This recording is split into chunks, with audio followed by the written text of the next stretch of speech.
Braves Country. I'm Mac Magee. Join us for Pitch by Pitch, Play by Play, the classic call of Braves Country baseball. We're bringing you Atlanta Braves baseball all year long. Jump into our pregame show, Braves Country Today, just before first pitch. Stick around for the postgame show, Braves Country Tonight, where we will open up the phone lines and react to your calls or your comments all year long. That's Braves Country Radio, pitch by pitch, play by play, your home for the classic call of Braves Country baseball.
Drink like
You're listening to Braves Country Radio, your home for the classic call of Braves Country baseball. Hey Braves Country, this is Mac Magee with Braves Country Radio. We are bringing you pitch by pitch, play by play of your Atlanta Braves all year long. Please like and subscribe today. It's free and it helps us bring you more of the game we all love. Braves Country Radio, your home for the classic call of Braves Country baseball.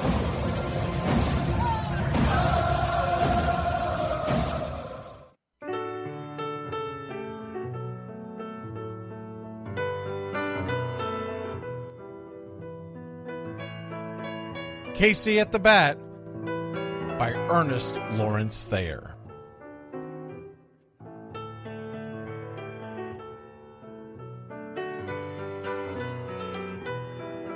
The outlook wasn't brilliant for the Mudville Nine that day. The score stood 4-2, but with 1 inning more to play. And when Cooney died at first, and Barrows did the same, a pall-like silence fell upon the patrons of the game. A straggling few got up to go in deep despair. The rest clung to the hope which springs eternal in the human breast. They thought, if only Casey could but get a whack at that, we'd put up even money now with Casey at the bat. But Flynn preceded Casey, as did Jimmy Blake, and the former was a hoodoo, while the latter was a cake. So upon that stricken multitude grim, melancholy sat, for there seemed but little chance of Casey getting to the bat. But Flynn let drive a single, to the wonderment of all, and Blake, the much despised, tore the cover off the ball. And when the dust had lifted, and men saw what had occurred, there was Jimmy safe at second, and Flynn a hugging third. Then from 5,000 throats and more rose a lusty yell. It rumbled through the valley, it rattled in the dell. It pounded on the mountain and recoiled upon the flat, for Casey, mighty Casey, was advancing to the bat. There was ease in Casey's manner as he stepped into his place. There was pride in Casey's bearing, and a smile lit Casey's face. And when responding to the cheers, he lightly doffed his hat. No stranger in the crowd could doubt 'twas Casey at the bat. 10,000 eyes were on him as he rubbed his hands with dirt. 5,000 tongues applauded when he wiped them on his shirt. Then while the writhing pitcher ground the ball into his hip, defiance flashed in Casey's eye, a sneer cooled Casey's lip. And now the leather-covered sphere came hurtling through the air, and Casey stood a-watching it in a haughty grandeur there. Closed by the sturdy batsman, the ball unheeded sped. That ain't my style, said Casey. Strike one, the umpire said. From the benches black with people, there went up a muffled roar, like the beating of a storm waves on a stern and distant shore. Kill him! Kill the umpire! Shouted someone on the stand, and it's likely they'd have killed him had not Casey raised his hand. With a smile of Christian charity, great Casey's visage shone. He stilled the rising tumult, he bade the game go on. He signaled to the pitcher, and once more the dun sphere flew. But Casey ignored it, and the umpire said, "Strike two!" "Fraud!" cried the maddened thousands, and echoed answered, "Fraud!" But one scornful look from Casey, and the audience was awed. They saw his face grow stern and cold. They saw his muscles strain, and they knew that Casey wouldn't let that ball go by again. The sneer is from Casey's lip. His teeth are clenched in hate. He pounds with cruel violence his bat upon the plate. And now the pitcher holds the ball, and now he lets it go, and now the air is shattered by the force of Casey's blow. Oh, somewhere in the favored land, the sun is shining bright. The band is playing somewhere, and somewhere hearts are light. And somewhere men are laughing, and somewhere children shout. But there is no joy in Mudville. Mighty Casey has struck out. Casey at the Bat, Ernest Lawrence Thayer, published June 3rd, 1888. San Francisco Examiner.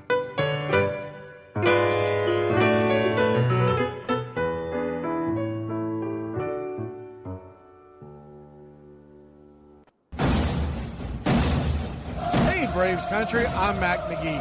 Join us for Pitch by Pitch, Play by Play, the classic call of Braves Country Baseball. We're bringing you Atlanta Braves baseball all year long. Jump into our pregame show Braves Country Today just before first pitch. Stick around for the postgame show, Braves Country Tonight, where we will open up the phone lines and react to your calls or your comments all year long. That's Braves Country Radio, pitch by pitch, play by play, your home for the classic call of Braves Country Baseball.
What's up, Braves Country? Looking forward to a great Atlanta Braves season. See y'all at the ballpark. Love you.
Lineup for Braves Country by DM McGee, 2024. A is for Aaron, the Hammer and Hank, the real home run king. Take that to the bank. B is for Bobby. Cox never cowered. He'd give Blue quite an earful on his way to the showers. C is for Chipper. Don't call him Larry. He would show up in Shea, the Mets he would bury. D is for David. Justice he'd bring. A Game 6 solo brought Atlanta their ring. E is for Eddie Matthews. 512 bombs away. Lit skies from Boston to Milwaukee to the A. F is for Fred. McGriff dog-biting crime. A fire was lit the day he arrived. G is for Glavin. Southpaw winds and kicks. Changing speeds east and west. A gem in Game 6. H is for Harry and his brother George Wright. The father of baseball, Boston pennants in flight. I is for inning, ending double play. Riley to Ozzie to Olsen all day. J is for Jones. Andrew let her fly. And his gloves in center is where singles would die. K is for strikeouts. A plenty from Strider. The quads in the stash, getting swings from that slider. L is for Lopez. Javi to B-Mac. Travis and Smurf, we've been lucky to see that. M is for Mad Dog. He won 355. Could swat flies with the changeup and still bust you inside. N is for Necro. He got to the hall by bending and knuckling and floating that ball. O is for Otis. Old Nixon could fly. The catch at the wall baffled our eyes. P still for Peterson. we were all rockin' pearls. With Eddie and Jorge, we were out of this world.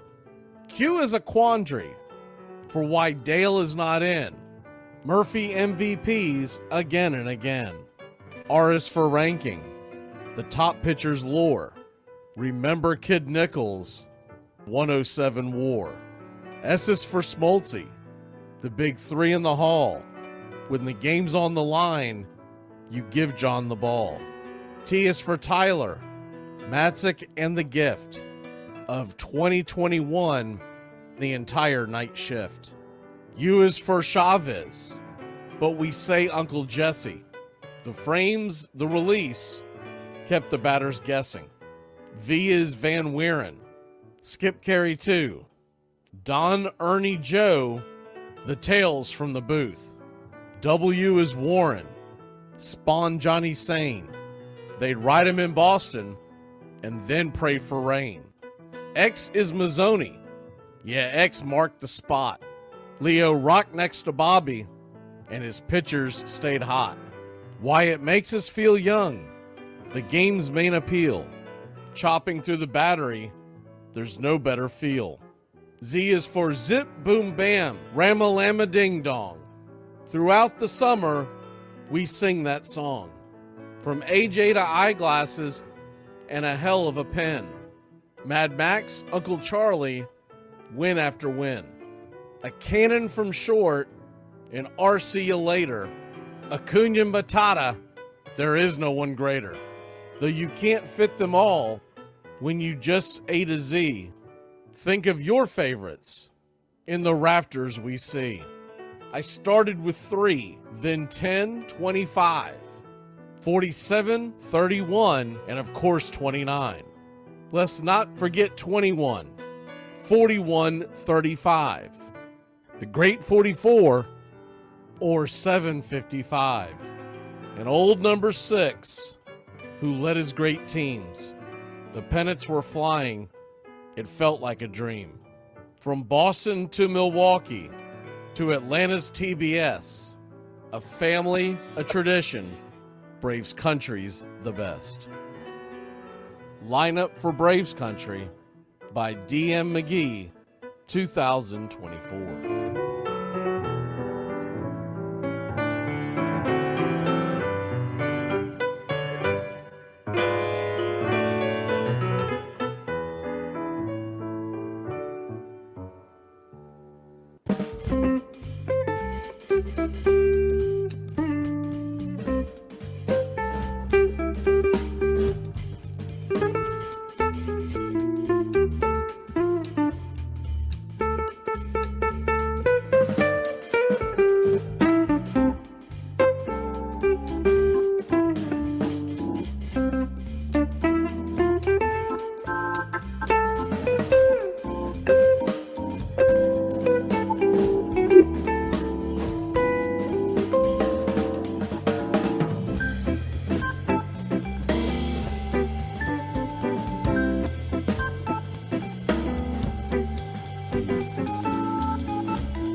You're in Braves country.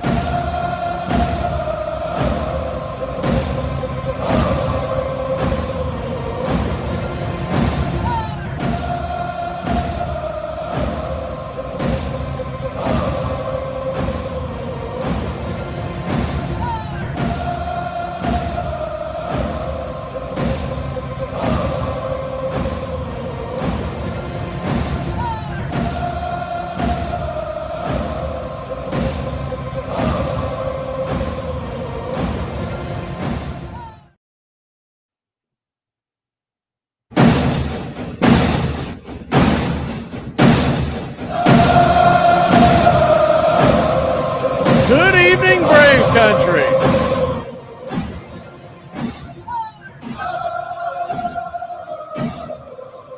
We're getting set for pitch-by-pitch, play-by-play of your Atlanta Braves. Going to pull up the – here we go. There's our lineup for tonight. Schwellenbach on the mound, as most people already know that. And we're going up against man, they do this is I figured this out. This is this site's default. If I don't know their first name, I put an M. Someone was asking about Riley the other day, and you'll notice M. Riley. But look there, Lance Lynn, M. Lynn. So I don't know if that means I don't know his name. I don't know what that stands for. Meets the hell out of me. But anyways, it's Lance Lynn. It's not M. Lynn. But I figured that out. That is their default. I have no idea what his name is, and I'm not gonna take 6 seconds to Google it. So there you go. You've got Kelnick leading off again. Ozzie. It's the same lineup from the other night. Ozuna batting third. We've got put the camera on. How are y'all? We've got Olson, Riley. None of that's changed. Murphy behind the plate tonight, not Travis d'Arnaud. And we have Laureano in right field. Forrest Walls in left. This is wrong. It has 2 guys in right field. That is wrong. I'm looking at the real lineup, but the real lineup doesn't play well on the screen. So that's why we use this default lineup. It just looks a lot better on the screen. But the real lineup is showing us that it is Forrest Wall in left and Laureano in right. So, which is exactly what they did the other night. And I'm sure there's other typos in here. I haven't really gone through this whole thing, but I'm sure there's other typos in here. If what you're wondering about with Lance Lynn, the starting pitcher for the Cardinals, he's kind of bounced all over the league. He's a journeyman at this point, but at one point he was pretty good. At one point he's pretty good, and he can still dial it up from time to time. From time to time, he goes out and he has really good nights, but they're fewer and far between now, or fewer and further between now, as he has gotten up there in age. And you'll notice he does not, I mean, look, he's not going to jump out at you as a guy who's necessarily taking care of himself. What is he? He's 37, but he's not like a Charlie Morton 40 where you're like, yeah, man, I bet you that guy can still outrun most people. This guy's going to labor. They have him listed at 6'5", 280. I think he's pushing well over that. So hopefully, evidently it's going to be in the low 90s in St. Louis. I've actually got a couple of people at the game, and they told me that they said, what you're seeing on the screen, because I asked them, is it 94? They said, it's hot as hell here. So he could be laboring through that. It is a night game, so it's not going to be too bad, but keep an eye on that. He's an Ole Miss kid, but, like I said, he's on the back end of his career, and he signed a 1-year deal for the Cardinals. And so that's who we're going up against tonight. And the Cardinals, they don't have the greatest bullpen, but if they have the lead right now, they have what is considered arguably the best closer in baseball. Helsley is lights out. See, the name of the game is let them get a lead and get into the 9th inning. And I think the Braves can pull that off. Real quick, I wanted you to hear a couple of clips that we have. And the first one is from Jared Kelenic right after the game last night. Is it any different at all coming up there and top of the first? No. Like I said, I just try to individualize each and every at bat, and let the game kind of tell me what I'm trying to do. What have you thought of what Max has done, especially after those first 2 starts of the year? What he's done ever since? Yeah, I mean, Max is definitely one of the best pitchers in the game right now. He comes out and just goes right at you, and I think as a defense playing. That audio is horrible. I didn't realize how bad it was when we recorded it. You can barely hear him. Better yet, let's give you Brian Snicker postgame. This one should be better. We swung the bats pretty well. We come out and jumped on top the first game, and then it was a tough ride today too. And we did some good situational hitting, and so it was good. And Max, that 6th inning, that was huge right there because he's probably facing his last hitter, and the bullpen was really good, obviously. How about through 5 innings, how tough Max was today against that lineup? Yeah, no, and then he kind of got away from him a little bit after he got the called strike on the clock. But you know what? He didn't give in, and he kept pitching and got out of a double play. It's huge right there tonight. Because, Pierce probably would have come in and had to go multiples. So that was really big what he did. And you talked about RC's defense. Yeah, really nice. That's a huge play right there at third, and that ball in the hole. And you know what? I'm glad he's been hitting some balls better, and he finally gets something for it. It's really good too. How about for Max, what he's done since those first 2 innings of the season? No. Then you know what? It's kind of like our hit. He knew it was going to turn around. He wasn't going to be like that. And that was kind of just something that was kind of a freak thing, but. He's turned around, been, his old self again, and been really, really good.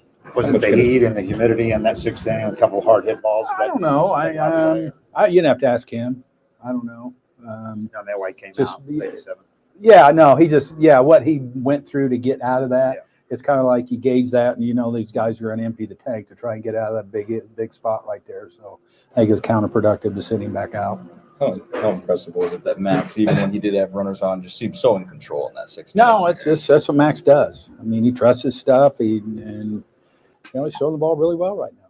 You said it's all about pitching, and you've got 3 guys that could be all-star starters right now. How No, that's big, and you need that. And those guys have done a good job of, they've extended games, and now, when they have it, the bullpen's been in good shape to finish a game for them. So that's huge too when you can hold the lead. How much can this stretch, help Kelnick get that validation and confidence? It's been really good. He should be confident. I mean, his at-bats have been really, really good. He worked the count to 3-2. And then he popped that homer good, man. He got on top of that ball really well. But he's had really good at-bats. Why do you think he's gone so quickly comfortable in the leadoff spot there? I don't know. I got somebody asked me, did you talk to him? I was like, no. If I talk to him, I'll just screw him up. You know what? I think it's probably a situation where, he was handling himself really well, and then guys see that as an opportunity. And some guys respond to the opportunities they get, and, hopefully that's the case. How nice is a series like this to validate kind of what you knew about yourself against one of the best teams? No, it is. Yeah, it's a big series, and it's against a really good club. I mean, they're relentless. They grind at bats as good as anybody. I mean, they make you throw a lot of pitches, and so that was big. That was a big series win. So 10 since that last game in Baltimore. Does it feel like this team is? Yeah, I think we're playing more to our capabilities. Quite honestly, I still don't think we're hitting on all cylinders. So that was Brian Snitker after the series win yesterday. We got the win with Max on the mound. Looked really good. And I'll tell you what, every time we're ready to throw Orlando Arcia in the trash can, man, the defensive plays that he made in that game won the game for the Braves. You can't argue against that because he prevented at least 2 runs from scoring in that inning where he gunned down the runner at third. And he made a couple other really outstanding plays. He doesn't always get the opportunity to make these outstanding plays because obviously you're playing to the whatever balls are hit to you. But game after game, defensively, there aren't too many better, and I don't think there's anyone better in the National League defensively. Now we know he has his woes offensively. Arcia did go out there and get himself an extra base hit over the weekend, and you like that. What's driving us nuts is the constant giving bats away. And I would be much more happier with Arcia with his defense if he would just make the pitcher battle. The stuff where he's going up there and just swinging at the first pitch he sees. And I know a lot of it is being very over aggressive because he's trying to make something happen. That's how guys who are in slumps try to make things happen. But that was his first hit yesterday since June 17th against Detroit. And he's only had 2 hits. We'll cap it off and give him the credit for 3 hits all the way back to June 14th. So that was the series that started off with the Tampa Bay Rays. That's it. That's all. He's got 3 hits, and that's what drives you nuts as a fan. I still say he would benefit from taking a seat from time to time. He's not going anywhere, y'all. If y'all think, I see comments all the time, social media and whatnot, even in our thread, where you're like, well, we got to trade for a shortstop. Well, it's not happening. It's not happening. They have him locked up long-term at a very reasonable deal, and Anthopoulos is not willing to budge on that because his defense is elite, and they'll deal with him being a bad hitter. Most teams don't have 9 outstanding hitters. We had it last year, but they all had career years. It's not typically going to happen. So we're going to have a guy at the bottom of the order who's not going to be that great.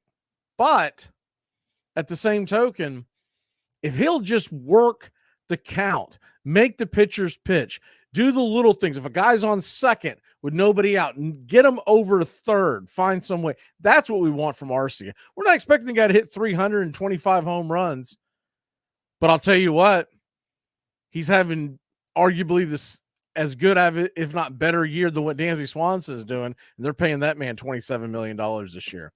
All right, my pick to click is going to be Matt Olson. 8 for 4, or 8 to 4 is the score that I'm going to lay it on you. As far as how they have fared up against Lance Lynn, Olsen is not many of these guys have hit him well, so it makes me a little nervous. Riley is 3 for 6, but I'm going to bank on the fact that most of these at bats against Lance Lynn was in his prime. He's no longer in his prime. Give me Matt Olsen to rake, and I think the Braves get some runs going today, 8-4. We'll be back in a flash. Time for lineups, and we'll do roll call when we come back. You can't smoke like me. So don't try and be like me. Let's party together.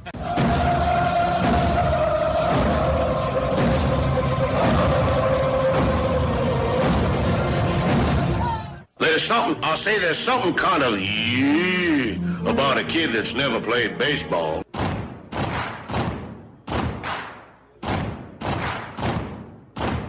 Baseball is a beautiful thing.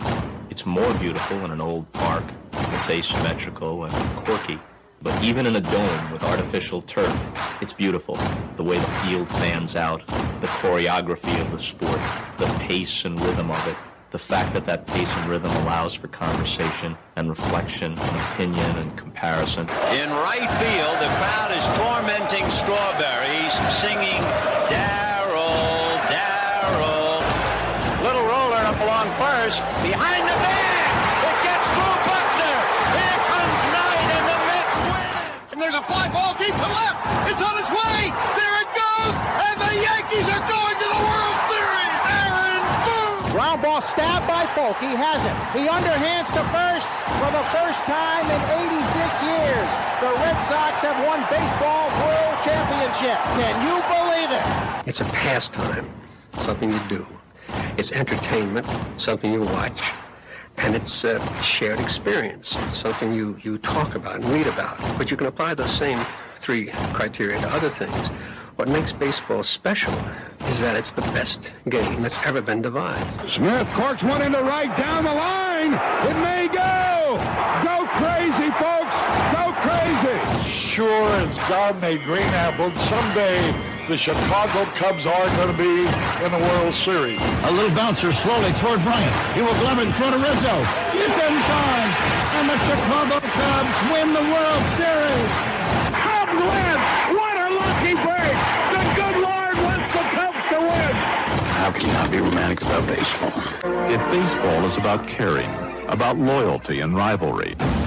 Braves fans are on their feet hoping for some kind of a bleeder or a seeing-eye single. Here's the 1-2 pitch. Fastball hit high and deep down the right field line. It's going back, back, back. Is it fair? Is it zip, boom, bam, it's gone. Ram-a-lam, ding dong, a 3-run shot, and your Atlanta Braves have taken a 1-1 lead. A banger, and she's gone, baby. There's a very peaceful thing. It was created and played in pastures and meadows. There's grass, there's outdoors, there's everything that people thought was American and feel about America. You get in a ballpark, and it's the wonder of walking through that dark tunnel and seeing a huge open space where men play the little boy's game.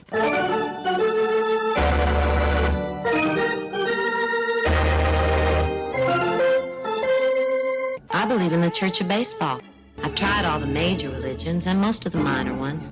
I know things. For instance, there are 108 beads in a Catholic rosary, and there are 108 stitches in a baseball. I prefer metaphysics to theology. You see, there's no guilt in baseball, and it's never boring. It's a long season, and you gotta trust it. I've tried them all, I really have. And the only church that truly feeds the soul day in, day out is the Church of Baseball.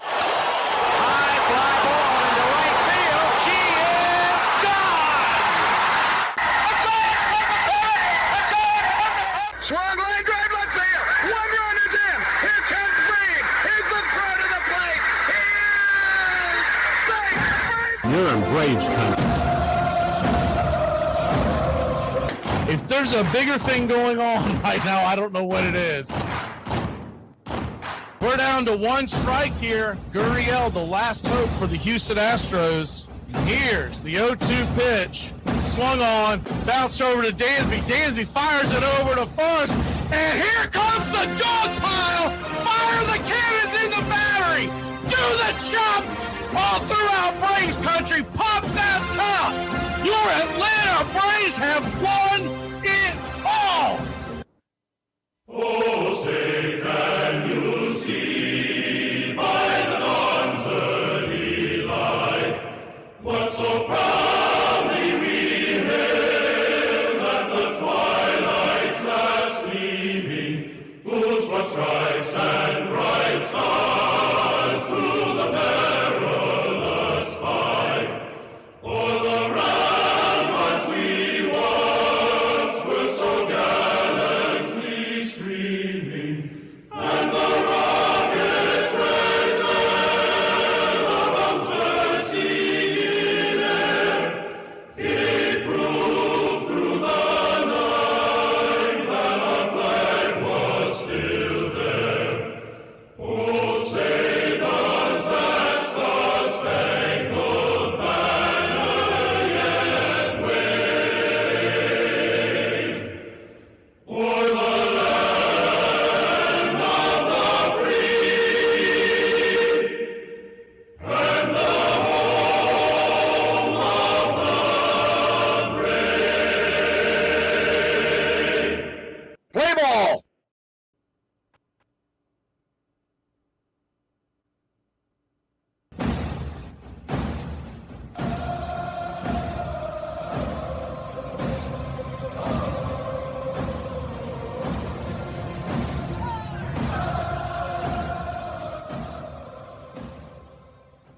Out of beer? 7 o'clock in the morning. Scotch? Hey, howdy, hi, and how the hell are you? Pull up an armchair, girls and boys, and join us for Braves Country Baseball. You're listening live, and the scene is Busch Stadium in St. Louis, Missouri, where we're set to bring you pitch-by-pitch, play-by-play of your Atlanta Braves. Hi, I'm Mac Magee. Here are your starting lineups for today's action.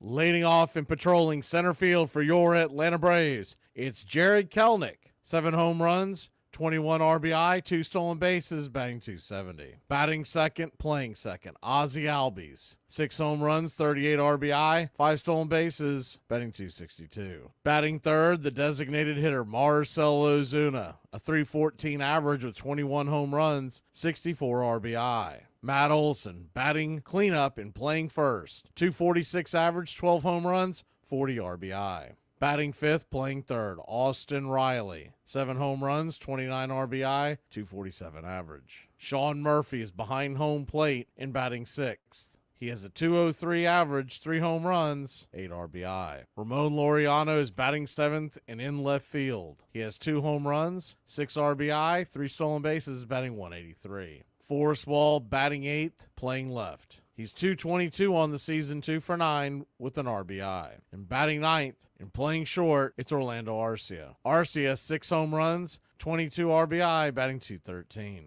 On the mound for your Atlanta Braves, Spencer Schwellenbach, 1-2 with a 4.98 ERA. A 1.20 whip, 21 2/3 innings pitched, 19 strikeouts, 19 hits. 7 walks, 2 home runs served. He'll be going head-to-head with Lance Lynn, who's 2-3 with a 4.08 ERA. A 1.43 whip, 75 innings pitched, 77 hits allowed, 73 strikeouts, 30 walks, 9 home runs served. Backing up Lynn in the bottom of the first inning, it's Mason Wynn. Their shortstop is leading off with a .299 average, 4 home runs, 27 RBI, 8 stolen bases. Burleson is at first with 12 home runs, 32 RBI, 5 stolen bases, batting .285. Wilson Contreras is behind home plate and batting third. 6 home runs, 12 RBI, 2 stolen bases, batting .280. Nick Gorman is batting cleanup and playing second. He has 16 home runs, a .194 average, 36 RBI, 5 stolen bases. Brendan Donovan is in left field and batting fifth. 8 home runs, 38 RBI, 1 stolen base, batting .262. Dylan Carson is in right field with a .198 average, 7 RBI through 86 at-bats. Matt Carpenter is the designated hitter. 2 home runs, 6 RBI, a .231 average. And Brandon Crawford is at third base, 1 home run, a 196 average, 3 RBI. And Ciani is in center field with a 208 average. He has 2 home runs, 11 RBI, 9 stolen bases through 149 at-bats. Calling balls and strikes behind home plate, it's Alfonso Marquez. First base umpire, Lance Barrett. Second base will be manned by Mark Rippinger. And down the third base line, it's Roberto Ortiz. Game time temperatures here in Busch Stadium, St. Louis, Missouri, are expected to be about 94 degrees at first pitch, with the wind blowing 8 miles an hour from right to left. Your Atlanta Braves are 43-32 on the year, 19-19 on the road. St. Louis Cardinals 39-37, 20-15 at home. Atlanta is minus 130 on the money line. The over-under is 8.5. Well, it's about that time. Grab you a cold one. Find you an armchair. It's Braves Cardinals, game 1 of a 3-game set. 7:45 Eastern tonight and tomorrow night, 7:15 on Wednesday. Your Atlanta Braves are coming off 3 consecutive series wins, including taking the series in the Bronx against the Yankees. Atlanta has won 8 of their last 10 games, 3 of them on the road. It's Spencer Schwellenbach Day. We got the corn cob kicking in the chat for the Country Club member. Country Club, warm up those chop arms. Braves Country, get your game face on.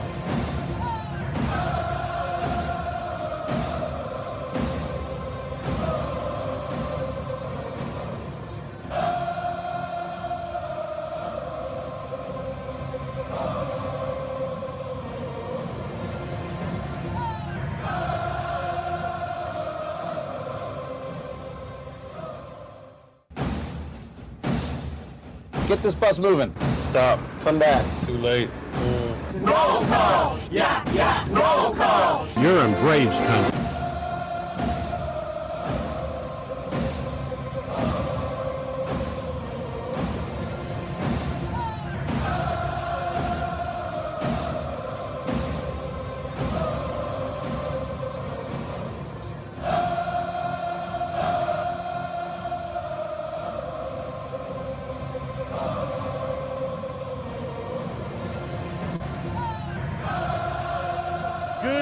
Braves Country.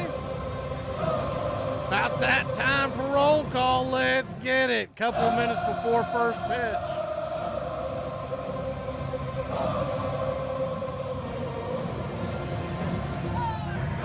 Country Club members, I see the GOAT.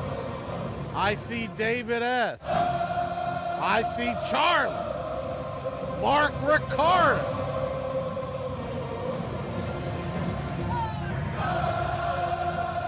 Ken Scott. I see Edward Spry.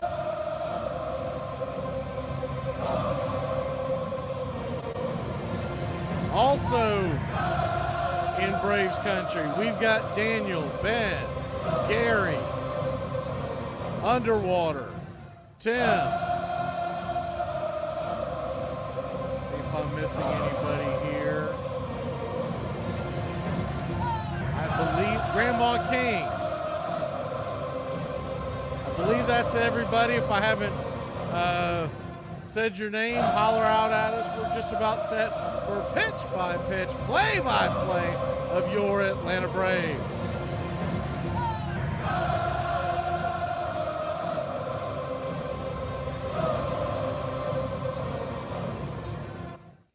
The Atlanta Braves taking on the St. Louis Cardinals. Cardinals are in their home whites with the two birds on the bat, their classic look. Atlanta Braves are in their road grays, top to bottom. Atlanta on the chest, tomahawk underneath, all in red outlined in navy. Names in navy on the back. Navy ball caps, white A on the bill. The Cardinals with their classic red ball caps. Cardinals on the front in red. Outlined in white and just a touch of yellow in their uniform tonight. Those are the three predominant colors in Cardinal country. Much like the Braves, red, blue, and yellow. Just the Braves tend to not accent the red quite as much. And we are just about set. Lance Lynn comes set, and yes, sir, it is baseball time in Braves country. First pitch of the game is a 91-mile-an-hour cutter off the edge. It's 0-1. Alfonso Marquez is behind home plate, so get ready for a wide and strange strike zone. The 0-1 high and out of the zone. About eye high over the dish. It's 1-1. Marquez is a very lowly ranked umpire, and we've had some issues with them all year long. The 0-1 kicks and fires, chops it foul down the first base line. It's 1-2. So a 1-2 count. Not 100% sure why, but if you're watching the Braves feed, they still have 0-1 on the screen. It is 1-2. Kelnick has to go get a new bat. Looked like that one got a piece chunked out of it. So he'll take a second to rub down the bat real quick. The Phillies lead the Tigers 4-0 in Detroit. Aaron Nola on the mound. The 1-2 pitch is down and in. Slider misses. Ball 2. So evening up the count. A 2-2 count. Righty-lefty. Lynn turns and deals. Pitch on the way. Swing and a miss. Strike 3. 93 up top. 1 away. That was Kelnick's first at bat against Lance Lynn.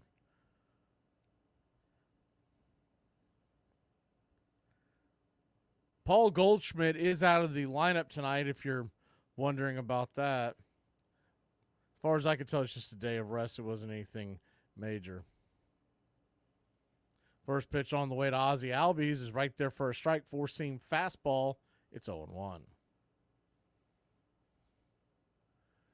The 0-1.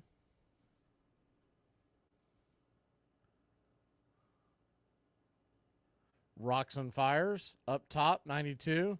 Looked like it hit the top of the zone, but we'll take the call. 1-1. So a 1-1 count. Ozzie Albies batting .262 on the year. 6 home runs, a 733 OPS, the 1-1. Outside wide, that'll even it up. That's one. And they called that a strike. It's 1-2. We're dealing with the same stuff we deal every time with the Braves on the road. The screen on Bally Sports is always goofy.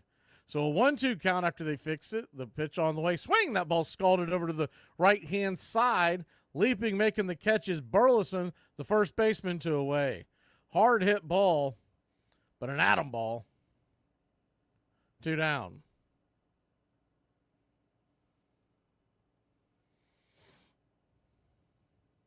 Two down, and that'll bring Marcell Ozuna to the plate.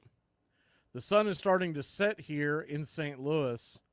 They're an hour behind, so it's 6:45 local time, or actually, I guess it's 6:50 local time now. Sun normally sets around the second or third inning. First pitch on the way to Ozuna is outside wide, 93-mile-an-hour fastball. It's 1-0. The 1-0. Righty-righty, kicks and deals. Outside wide, 2-0. So a 2-0 count. What we saw with Marquez last time, Alfonso Marquez, the home plate umpire, he gives wide strike calls, and they're usually righty versus lefty and lefty versus righty, the 2-0 pitch. They did give that one a wide call, 2-1. So a 2-1 count. Marquez always has dinner plans. He's always calling the wide zone. Hopefully we get the same on our end. The 2-1 to Ozuna. Swing! That ball's lifted high and deep into left center field. Making a diving catch. Holy cow. Ciani, that'll end the inning. Wow. Diving catch, laid straight out on his belly to end the inning. We'll be back in a flash. I decided I'm not working on my anger issues. Y'all need to stop testing me. I could really use all of the thoughts and prayers and good vibes you could muster, because I'm about to go into a Trader Joe's on a Sunday, so I'm gonna need the power of God behind me. All right, just wash your hands before you use it. I don't get your germs. Whoa. Washing your hands is healthy? I did it because it felt good. I have so much to learn. On June 11th, 1938, Johnny Vandermeer threw a no-hitter against the Boston Bees. Just 4 days later, Vandermeer threw a second no-hitter, this time against the Dodgers. To this day, Vandermeer is still the only player in baseball history to throw 2 straight no-hitters. I had a one-night stand last night, and he says to me, "Oh my God, that was amazing. You want to play a game?" And I'm like, "Yeah, sure." And he's like, "Have you ever heard of the airplane game?" And I'm like, "Sounds kinky, but no. How do you play that?" And he's like, "You take the off." After Cleveland's great pitcher Addie Joss died, his fellow ball players staged a benefit game to aid his widow. All the great stars came: Walter Johnson, Smokey Joe Wood, Napoleon Lajoie, and Ty Cobb. The game was a great success. They managed to raise $12,931, but it only increased the players' anxieties. With no pensions of their own, or job security, or grievance procedure with the owners, they felt powerless. They now formed a players' fraternity. It had 2 goals: to rid baseball of the hated reserve clause, and to gain a larger share of the profits for the men who made those profits possible. At first, they got nowhere. The owners simply ignored them.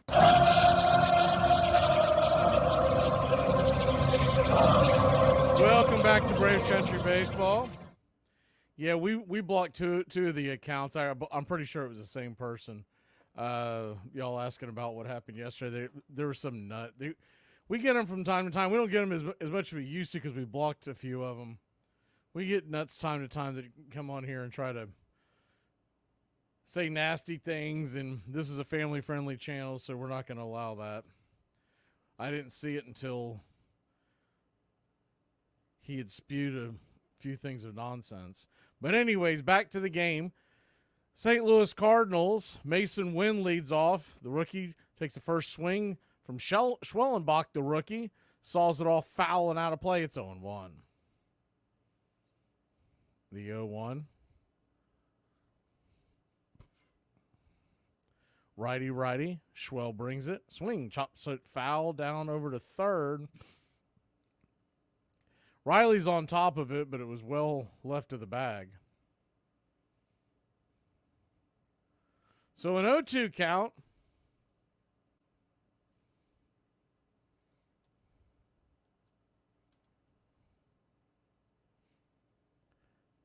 Schwell lifts the glove and deals. Swing and a miss. Strike 3. Got him with the slider. Bending off the edge. 1 away. Good pitch.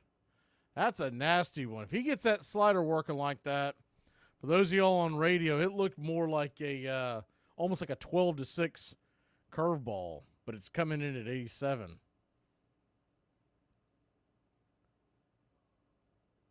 First pitch on the way is tries to drop a bunt down Burleson down the third base line, but he got hold of that 95-mile-an-hour heater, and it shotgunned off his bat. Foul, it's 0-1.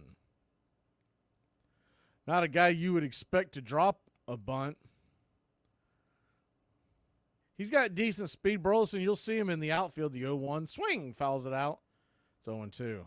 Alec Burleson, 285 hitter this year, 12 home runs, 32 RBI.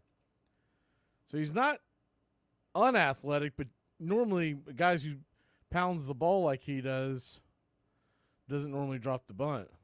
The pitch on the way, swung on. That ball sawed off into left field, and on the shift, he'll beat the shift, and it's a runner on first, 1 out. It's a good piece of hitting by Burleson there. Took what he was given.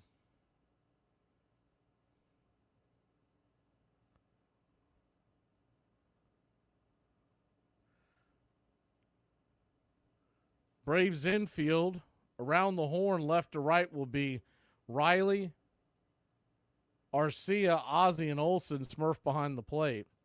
Schwellenbach brings the first pitch. Slider about knee high, 86 on the outer edge to Contreras. It's 0-1. Left to right in the outfield, it's Wall, Kelnick, and Laureano.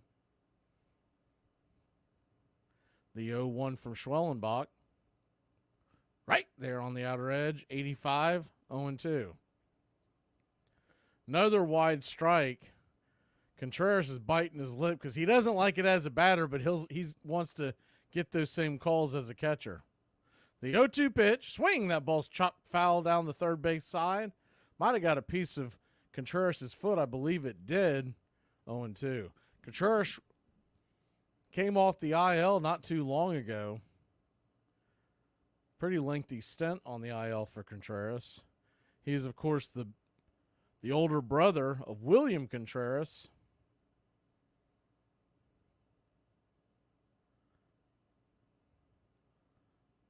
The ex-Brave who now is in the Milwaukee Brewer organization. So an 0-2 count. Contreras back in the box after walking that off. The pitch. Swing. That ball's chopped foul down the line again. Another slider. We'll do it again. Nolan, the Phillies have got the Tigers on the ropes. I believe Casey Mize was the pitcher today. They've just knocked him out. Yeah, it was Mize. So an 0-2 count. Schwellenbach comes set. 1 out, 1 on, the pitch. Swing and a miss. Strike 3. Got him with the slider again. They're calling that one the curve. Looked like the same exact pitch to away. That one comes in just a little slower, but it's got the same bend. 2 down, 2 strikeouts.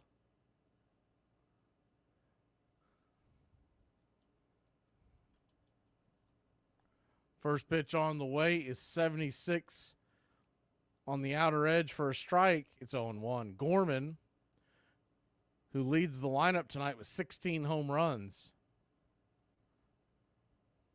The 0-1 swung on, chopped over to first off the glove of Olsen. He's got time, flips it over to Schwell, who is covering the bag, and that'll end the inning. So a Schwell of a good inning. We'll be back in a flash here on Braves Country. Today I'm going to show you how to tie a tie with the help of my gay nephew, Peter Piscitello. Gay? I'm not gay. What are you talking about? Of course you are. No, I'm not. Why would you think I was gay? You ever hear yourself talk, Peter? You're gay. What are you talking about? This is how I talk. Peter, you got nothing to be ashamed about. The whole family supports you. Excuse me, the whole family? Here are some baseball facts you might not have known. In the early days of baseball, some hitters would choose to use a flat bat. Batters felt that utilizing a flat bat allowed them to bunt easier. But Rule 1.10a was instituted stating the bat shall be a smooth, round stick. 2021 Cardinals, Nolan Arenado, Paul Goldschmidt, Tyler O'Neill, Harrison Bader, and Tommy Edman all won a Gold Glove Award. This made the 2021 Cardinals the first team in history to win 5 Gold Glove Awards. So Deshaun Watson blocked me on Twitter. Guess I must have rubbed him the wrong way. In 1914, a band of rich businessmen, hoping to get in on the baseball action, formed their own league, the Federal League. They began offering big money to big stars, willing to sign up with their teams. They even gave the players the right to become free agents. 81 players were lured to the new league, including Three Finger Brown, Joe Tinker, and Chief Bender. Old ballparks were renovated and new ones built, including one on Chicago's north side that would one day be called Wrigley Field. But the upstart league was a direct challenge to Ban Johnson, who resented the interlopers just as National League owners had resented him when he launched the American League in 1901. Johnson denounced the competition as pirates and threatened to blacklist any players who jumped to the new league. But to stem the flood of deserting players, he and his owners also raised the salaries of remaining stars and pledged to do better even by average players in the future.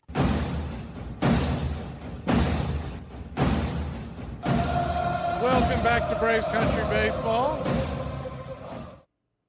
Atlanta Braves, St. Louis Cardinals, 0-0. You know, it's kind of funny that we started talking about trading cards the other night. I don't remember when that was, about a week or so ago.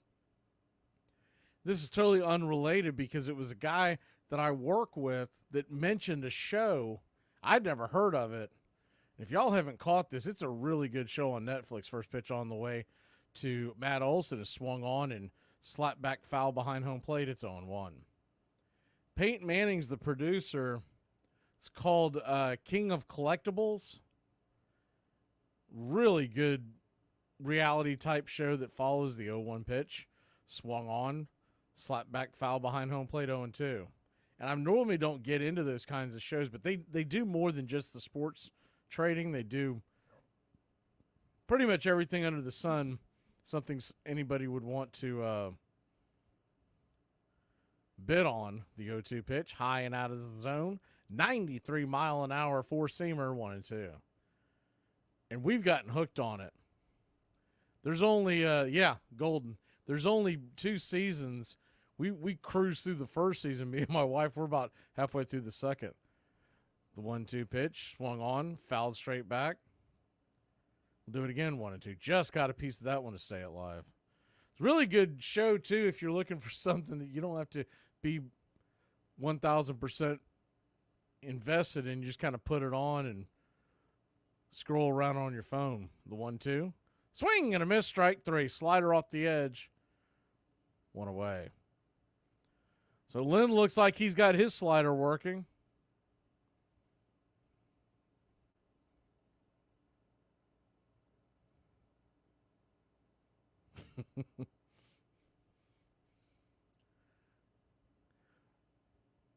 Austin Riley comes to the plate.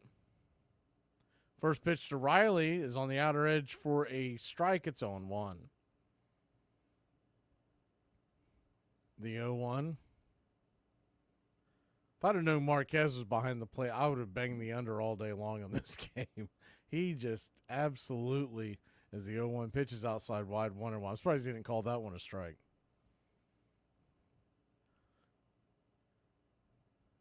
Between C.J. Buckner and him, they're going to be fighting for the worst umpire in baseball. The 1-1 to Riley, up top for a strike. No, he calls that a ball. 2-1. All right. Spotting dimes and eating onions behind home plate. So a 2-1 count. I would say that was an unfair call, but I'm sure he'll even it up here in a second for a pitch that'll hit Riley in the stomach and call it a strike. The 2-1 pitch. Swing. Fouls it back. 2-2.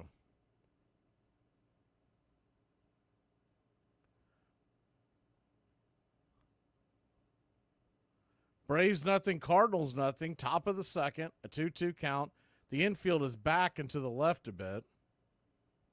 The 2-2 pitch, swung on, hit hard on the ground, but right at Mason Wynn. Shortstop scoops it, flips it to first.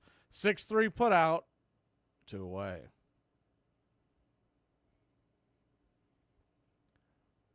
So 2 down. Yeah, that whole thing with Edwin Diaz, that's one of the things I had jotted down tonight about. Always jot things down in case, the game lulls, something you can squeeze in there. That whole thing with Edwin Diaz, about the funniest thing that I've ever seen. Him trying to say that as the first pitch to Smurf is swung on and pops it up. High in the sky, fighting the sun is Carlson. He'll make the catch, and that'll end the inning. 3 up, 3 down. We come back, more on that Edwin Diaz. Laughable, saying he didn't use anything. I'm currently in my era. Because when people ask me how I'm doing, I'm like... You're not out there. You can't be, because I am out there. And if I see you out there, there's not enough voltage in this world to electroshock me back into coherence. Hey, Braves Country, this is Mac Magee with Braves Country Radio. We are bringing you pitch by pitch, play-by-play of your Atlanta Braves all year long. Please like and subscribe today. It's free, and it helps us bring you more of the game we all love. Braves Country Radio, your home for the classic call of Braves Country Baseball.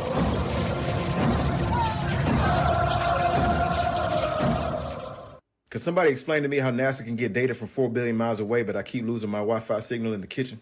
The Federal League owners fought back, charging that the major leagues constituted a monopoly, and they sued organized baseball in federal court in Chicago in 1915. The presiding judge was said to be death on trusts, but he was also a baseball fan. He refused to rule quickly, and the months dragged on. Finally, Federal League owners, increasingly strapped for cash after 2 shaky seasons, gave up. The new league collapsed. So did Ban Johnson's promises of better pay. Chris Speaker's salary was cut in half. The players were as powerless as they had been before, and still the federal judge had not ruled. Do you realize that a decision in this case may tear down the very foundations of this game? Any blows at the thing called baseball would be regarded by this court as a blow to a national institution. Judge Kennesaw Mountain Landis. Welcome back. Atlanta Braves nothing, St. Louis nothing. We head to the bottom of the second. Yeah, that was an absolute joke. Edwin Diaz, for people who didn't see it, looked like he had pine tar, something all over the palm of his hand. He had just come off the IL, and it was a ghost IL. It was basically to get him right because he'd been getting lit up. First pitch on the way to Schwellenbach is a bender on the outer edge for a strike. It's 0-1. They came out, for those that missed it, they came out in the 9th inning last night of the Sunday night baseball game. So he's on national TV. The 0-1 pitch swung on. That ball's going to get sliced into left field. That's going to get down for a base hit. And Donovan's on, 1 on, nobody out. Second base hit of the game by the Cardinals. Both of them slaps into left field by left-handed hitters. When the Cardinals were being rumored to be trading because they were playing so poorly, Donovan was at the top of the list, but they've really turned things around. First pitch on the way to Dylan Carlson is down and in for a ball. It's 1-0. Carlson batting 198 on the year at the 508 OPS, 25-year-old out of Elk Grove, California. Drafted out of high school in 2016 by the Cardinals. The 1-0 just caught the outer edge for a strike. It's 1-1. He was the 33rd overall pick in the first round. Compensatory pick. The 1-1 from Schwell. Swing. That ball's sliced down the left field line. Will it stay fair? It will not. 1-2 into the crowd.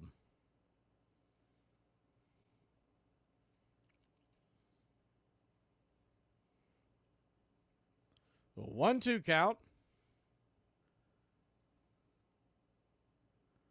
Braves nothing, Cardinals nothing. 1 on.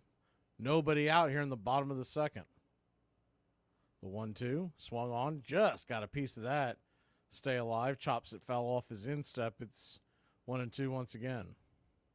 Schwellenbach at 19 pitches here.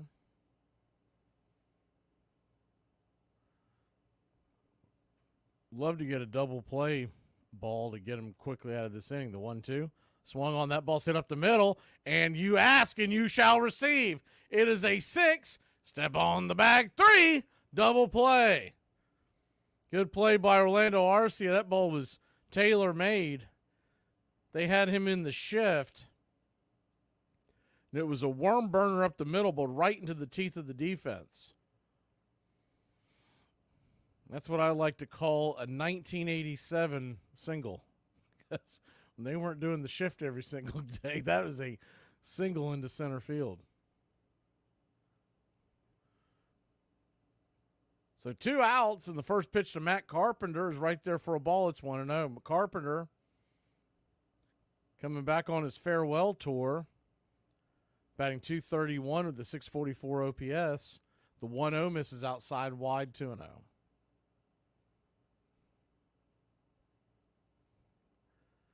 Braves infield is back into the left, or right, excuse me, the 2-0.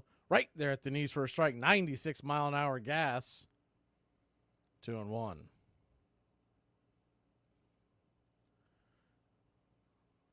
The 2-1 from Schwell, right there at the knees, cutter. That cutter had a little bite to it, a little drop at the end, 2-2.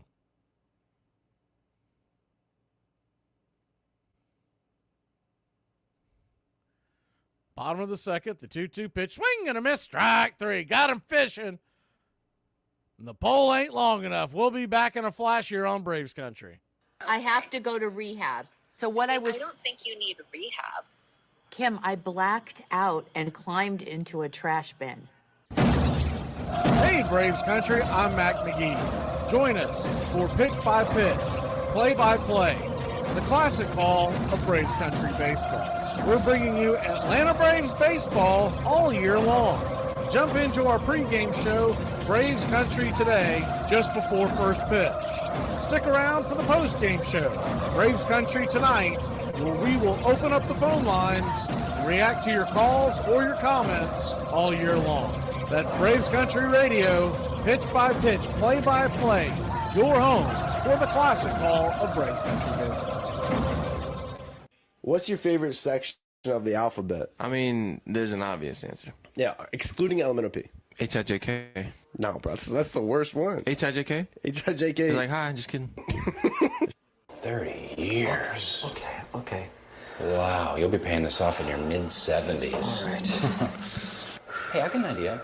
You know that extra bedroom? If the whole girlfriend thing never happens, that's where the nurse can live. Okay, all right. They have work to do, and they should be sleeping or eating. But they would rather do without sleep, or without a square meal deliberately eaten, than miss a minute of a ball game, even if they go on their night turn in the mill or factory, minus the rest that should be theirs. Baseball has been a passion of immigrants because it is a way into the United States. It's a kind of citizenship perhaps more authentic than anything which can be on a piece of paper. Sometimes it was the youngster's rebellion against his father becoming less Polish, more American by taking up baseball. But it became an enormously important part of the American identity.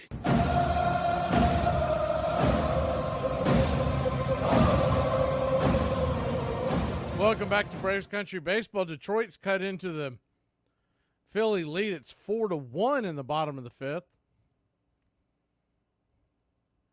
Aaron Nola sitting at 71 pitches in the fifth inning. Taking a look at the NL wild card, a lot of moving and shaking over the last weekend. Braves are now sitting at 43-32. That's 4.5 in front of the second place Cardinals, who were playing tonight.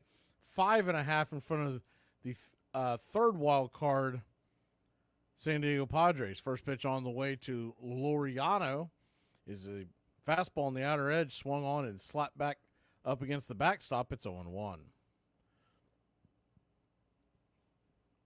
On the outside looking in, as the 0-1 from Lynn. Swing! That ball's sliced into the crowd, 0-2. The Washington Nationals are now just a half game out of the wild card. They have really been playing some good baseball, as we saw firsthand. The 0-2 lets her go just a bit out wide. Four-seam fastball, 1-2. Arizona is a game back along with the New York Mets, who have been playing really good baseball. The Mets have won 8 of their last 10. The 1-2 from Lynn. Swing! And that ball's fisted foul over the first base dugout. We'll do it again. The Pittsburgh Pirates are a game and a half out of the last wild card spot. And the Cubs are 2.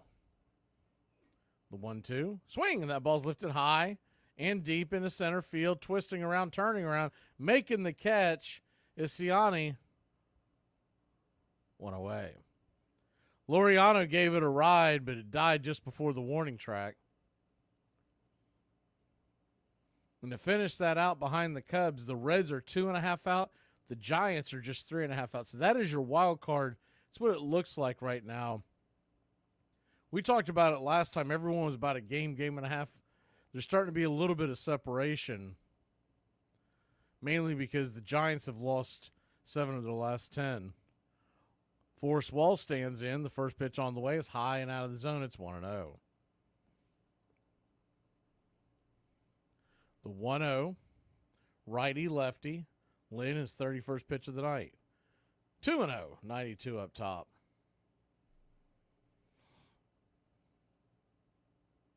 The rest of the wild card teams have played basically 6-4, 4-6, 5-5 baseball, except for the Mets. The Mets have won 8 of their last 10. The 2-0. Swung on. That ball is going to get dropped into right field, and Forrest Wall is on, baby. Run, Forrest, run! Run, Forrest! Forrest Wall gets himself a base hit. Your Atlanta Braves are in business here. First base hit of the game.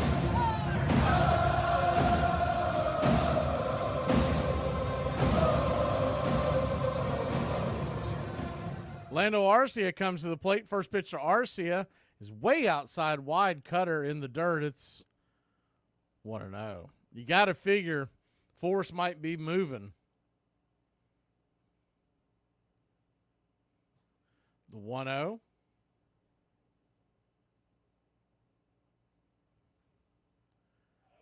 Righty, pitch on the way, swing and a miss at the cutter, 1-1. You got a 1-1 count.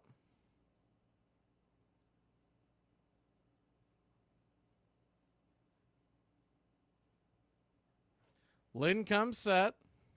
The pitch. Outside wide, trying to get a chase off the plate again. This time he held up, 2-1.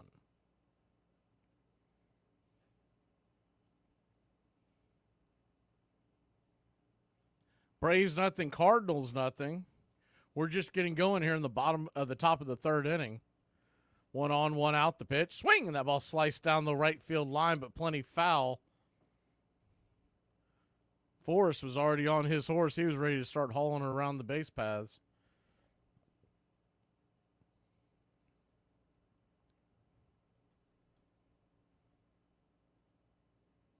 So a 2-2 count, top of the third. 1 out. Lynn turns around and flips it over to first to keep Wall close by.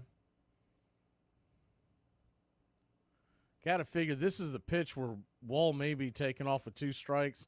Lynn may be throwing a bender up there. The 2-2 from Lynn. He's gone. Pitch on the way. Swing, and that ball sliced foul and out of play. Wall looked like he got a pretty good jump. So a 2-2 count, top of the third inning. Lynn still has one move he can make over to the base. Wall with a pretty good lead. The pitch. Swing and a miss, strike 3. Orlando Arcia chase one well out of the zone, about eye high to away.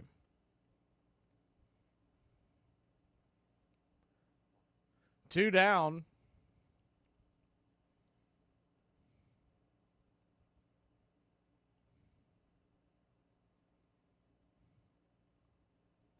That's going to bring up Kid Kelnick, top of the order. First pitch on the way. Fastball. Force is gone, and he's got it stolen, baby. Run, Forrest, run! Run, Forrest! That boy sure is a running fool. Forrest Wall steals second with ease. The throw was high and wide and out of the zone. Off the bag, I mean.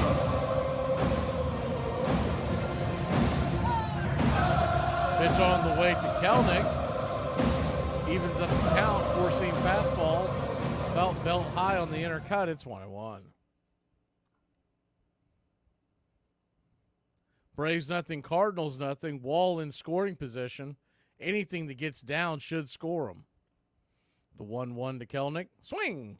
Slice it foul back into the crowd. 1-2.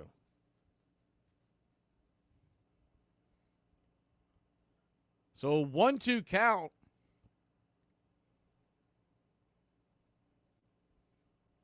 Wall, pretty decent lead. Wynn sneaking in behind him from short.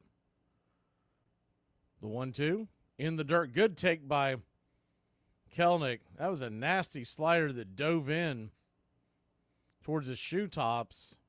He was able to hold up. So a 2-2 count. 2 outs. Runner at second. Wall would be going on contact. The pitch. Swung on. That ball just got a piece of it to stay alive. Tapped it foul off the plate. 2-2. Lynn at 43 pitches, so no great concern right there. The 2-2.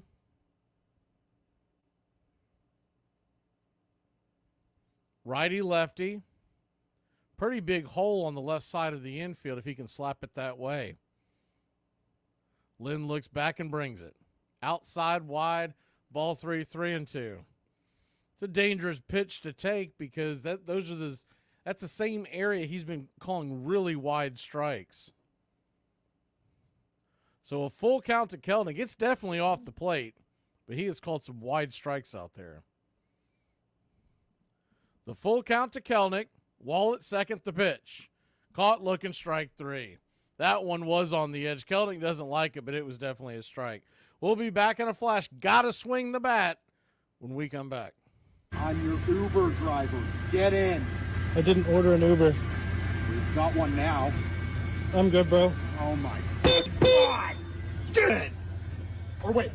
All right, guess what, guys? We made a football team. We're calling it the Buffalo Bills. Oh, that is very cool. What's our mascot going to be? Bill? Who's Bill? No, the mascot's a buffalo. But you said we're the Bills. Yeah, the logo is a buffalo. Right. And we're in Buffalo. But we're the Bills, you said. Right. Why don't we just be the Buffaloes? Well, then we'd be the Buffalo Buffaloes. Yeah. It's a little too much Buffalo. We're the Buffalo Bills, okay? We're named after Buffalo Bill Cody. He's a legendary bison hunter. Wait, so we're naming our mascot after a guy that used to kill our mascot? Technically, yes. Maybe there's a guy that kills dolphins. That makes more sense. That's illegal. He's Bill. What if we call him Billy? You know, it's a little more kid-friendly. Okay, sure. Okay, how about full name William Buffalo, but he goes by Bill, socially. Socially. All right, we don't need a full backstory. But listen, it's cold up here. We're going to build a dome to play in, right? No. We thought it through. It should be fine. Lager, the beer that brought the forest down. I drive an exotic imported sports car. I eat exotic foreign food like frankfurters and pizza. But when it comes to numbing my mind, I'm a patriot. I drink the beer that brought the forest down. I'm a lager man. And with the new 80-bottle trunk pack, you've got enough for the evening. Hey, it's happy hour somewhere. Lager brings out the patriot in you. Companies of every kind promoted baseball for their workers. Management believed it encouraged teamwork, provided a healthy way to fill spare time that might otherwise be devoted to labor agitation, and taught immigrant workers how to be real Americans. Nearly every industry had a lead: railroads, steel, electricity, coal and iron, textiles, meat packing, automobiles, and thousands of workers came out for factory games on the weekends. Welcome back to Braves Country Baseball. We head to the bottom of the third. Braves nothing, Cardinals nothing. Spencer Schwellenbach looked pretty good so far. He'll go back to work, 25 pitches in. Schwell, 3 strikeouts. He has allowed 2 hits, but both of them were bleeders into left field. First pitch on the way is a 4-seam fastball to Brandon Crawford. Swung on and fouled back. It's 0-1. Crawford, the ex-San Francisco Giant Gold Glove shortstop, now playing third tonight. The 0-1, swing and a miss inside. 0-2.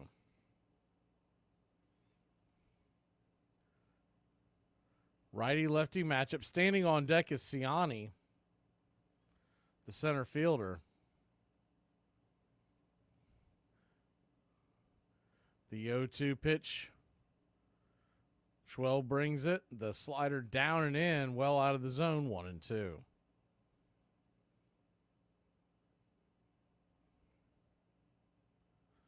One-two count. Pitch on the way. Swing and a miss. Strike 3. Schwellenbach's got that. He's got a couple of those benders working. That was the splitter this time. 1 away. Man, is that a pretty pitch.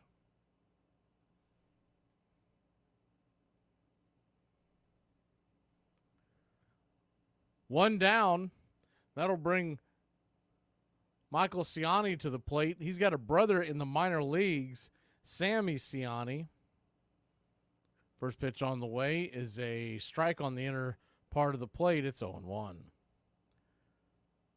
Sammy is 23-year-old.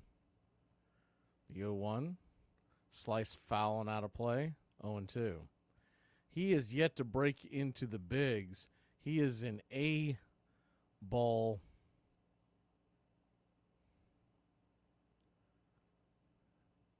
About the fourth year down there. The 0-2. Swung on. Slice foul. 97 up top. Man, that's the hardest one Schwell's brought tonight.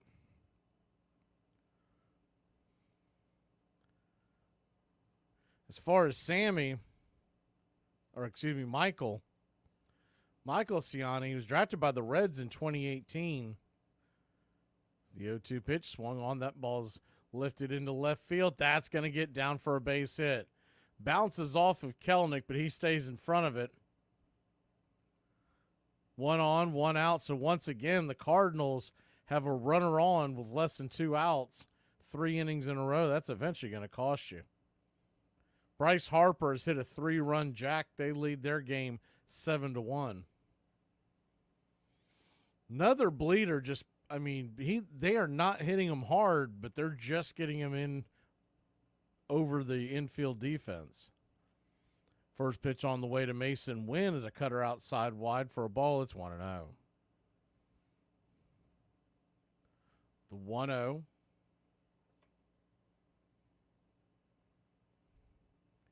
Schwell comes set.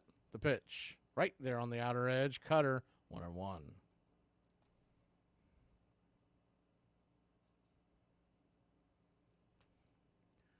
You got a 1-1 count. Runner at first. 1 out. The pitch. In the dirt. That ball gets away, and Ciani's easily going to be able to skate on down to second base with his speed. Probably be a wild pitch. But I'm sure Murphy would tell you he should have been able to stop it.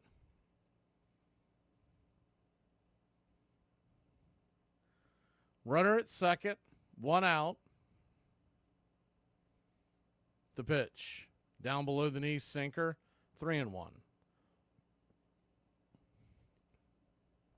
It's been over the last 10 years or so that you really see the catchers no longer are taught to block the plate when the ball goes in the dirt. The 3-1 pitch, rifled down the left field line. A hanging curveball, but he couldn't keep it fair. Full count. Now you see them do those backhands, and I don't know why that was ever done, but it definitely is not as efficient as blocking in front of the ball. The payoff pitch from Schwellenbach.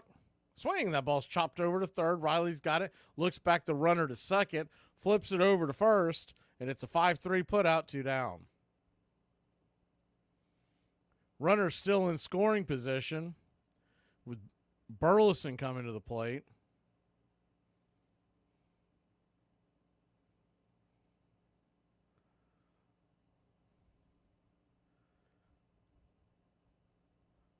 Runner at second, 2 outs. Schwellenbach comes set. The first pitch right there on the edge. Nice curveball in the outer cut. It's 0-1. Out-of-town scoreboard looks like this. Pittsburgh leads Cincinnati 1-0 in the third. Baltimore and Cleveland, pretty good matchup there. They're tied up at 2 in the fifth. The 0-1. Well outside. Curveball misses into the right-handed batter's box. 1-1. Detroit 7-1 over, Philly 7-1 over Detroit. The 1-1, that ball is going to get down. That's going to be a run. That ball ricochets off the wall in left field, that corner that kind of jets out, and it'll be an RBI double for Burleson. Cardinals lead at 1-0 here in the third. Seattle and Tampa, they are 1-1 in the fifth. Cal Raleigh with his 13th home run of the year. Texas and Milwaukee, they're scoreless in the second.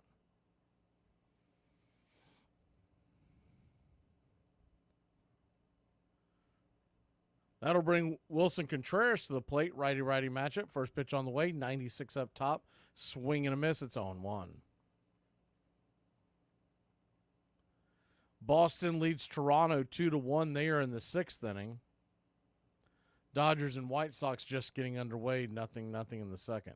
The 0-1. Swing and a miss. Slider. Down and away. 0-2.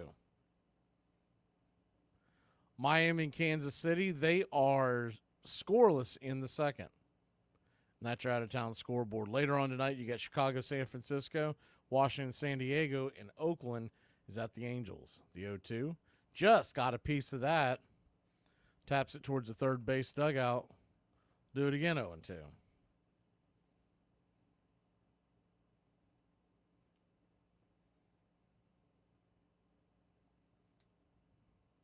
Braves infield is back and to the left. The 0-2 pitch. Kicks and fires, swung on, chopped on the ground, and that gets through the hole. Underneath the glove of Arcia, that'll be another run, and the Braves trail 2-0. The throw comes in from Kelenic. He'll stop the runner from advancing and throwing it to second, but the Cardinals lead it 2-0. Hard hit ball. Hard chopper that went under the glove of Arcia. They're playing him honest. It's going to be an easy 6-3 putout. But with the shift, it just got past him. First pitch on the way to Gorman is a four-seam fastball, and it's 1-0. Righty-lefty matchup. The 1-0.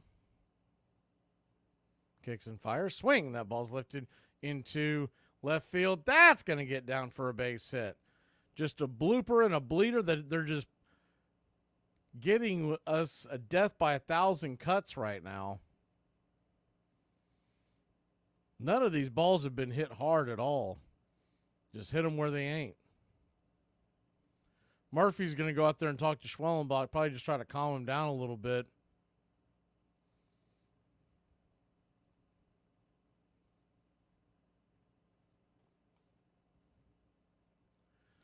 Kranitz is out there as well. When he does that, it's about that time to start turning back time.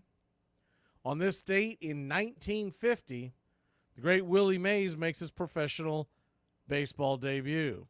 Playing center field for Trenton, the Giants farm team in Class B Interstate League, the 19-year-old outfielder from Alabama goes hitless in the game against Hagerstown in Maryland, but will hit .353 in 81 games before being promoted to Minneapolis AAA affiliate later on that year. First pitch on the way is we're back to action here. Is down and into Donovan, who's 1 for 1. It's 1-0. The 1-0. Runners at first and second, 2 outs. The pitch. Inside cut. Splitter just under the hands. Evens up the count 1-1.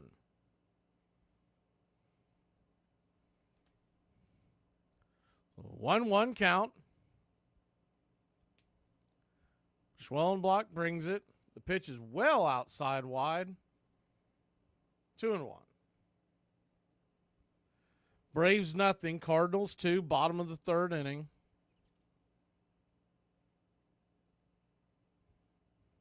The 2-1 pitch. Swing. And that ball sliced foul and out of play. 2-2. If you're listening on radio and you can't see the game, I mean, this Schwellenbach has pitched a pretty decent game. They have just been getting him with just tips and taps all over the shallow outfield. Nothing has gotten to the gap or the wall. The 2-2 pitch. Swung on, chopped foul. Off his foot.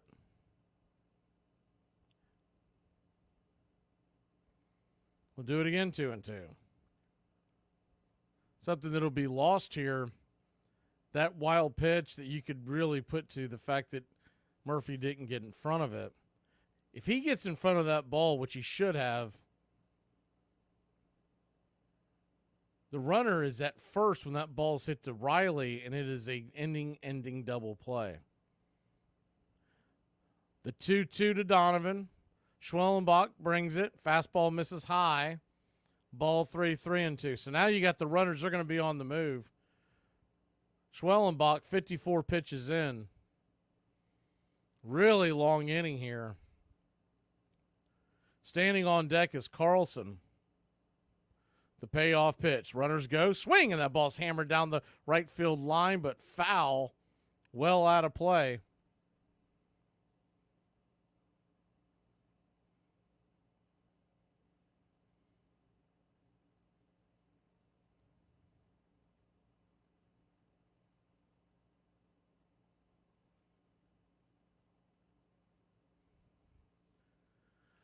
So back to their stations. Runners at first and second.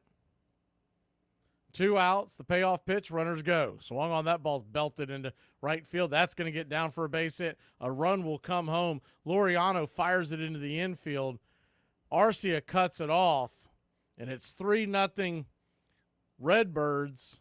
Runners on the corners and 2 outs.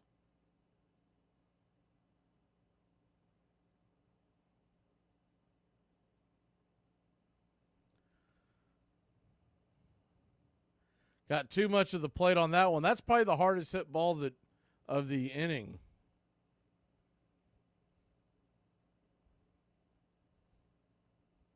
Runners on the corners, 2 outs.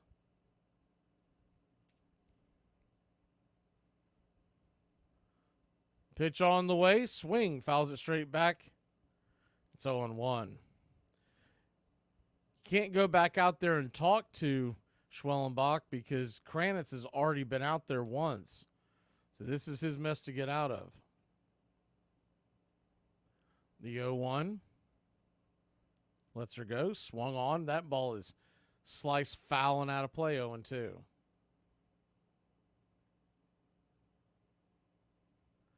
You got an 0-2 count. Braves trail 3-0. Like to keep it right here. The heart of the order is due up for Atlanta in the 4th. The 0-2 should have been a strike. Here comes the throw home, and they got a runner in the rundown, but they're going to try to steal a run while they do that. The runner is out. That'll end the inning. But it looked like the runner came home, so he did. So they tricked him out of that one. They got Murphy good on that one. They cost the Braves a run. Murphy cost the Braves 2 runs this inning. We'll head to break, trailing 4-0. I swear, some of y'all need to stop thinking that you're all that. For sake, you ain't even all there. Hey, Braves Country. This is Mac Magee with Braves Country Radio. We are bringing you pitch by pitch, play-by-play of your Atlanta Braves all year long. Please like and subscribe today. It's free, and it helps us bring you more of the game we all love. Braves Country Radio, your home for the classic call of Braves Country Baseball.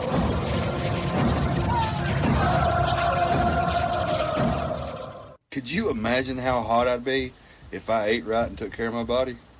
I mean, I ain't gonna do it, but could you imagine? Guess what? We played basketball in gym today. I love basketball. It was 5-on-5. Did you guys win? Well, it was tied with like 10 seconds left in the game. Nice. And I was over there. I was like, Kevin, because Kevin had the ball. I was like, throw me the ball. I'm open. And he didn't see me, so I ran to the top. I was like, I'm open, Kevin. And then everybody on my team was like, Kevin, Derek's open. And he threw it to me, and I looked at the time, and it's running down, and it's like 3-2. And I just closed my eyes, and I just throw the ball up. And it went over the backboard. On September 20th, 1914, more than 100,000 people filled Cleveland's Brookside Stadium to see the Telling Strollers beat the Hannah Cleaners 8-3. The ones I remember are the Greenville, Mississippi Buckshots, who were semi-pro, I guess they were called in those days. And they had jobs around town, but the main thing they did was play baseball. And they were a tobacco-chewing crowd, and men were fearful that their daughters might go out with one of them and that kind of thing. Well, they hung around the pool all a lot when they weren't working or playing baseball. And they were all looking forward to a career.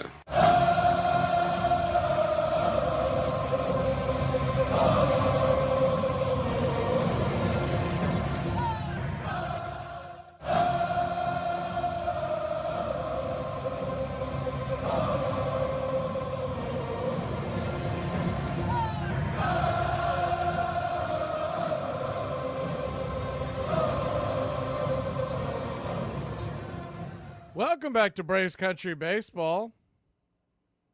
First pitch on the way to Ozzie Albies is 92 miles an hour. Right there on the inner cut, it's 0-1.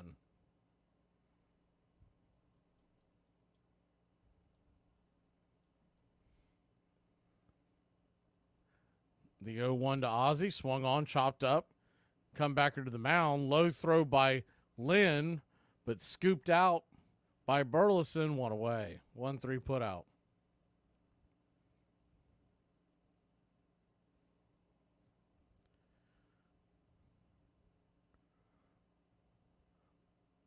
One down, and that'll bring Marcell Ozuna to the plate. Ozuna, 21 home runs on the year. First pitch to the Big Zoo is right there on the outer edge. Called for a ball. It's 1-0.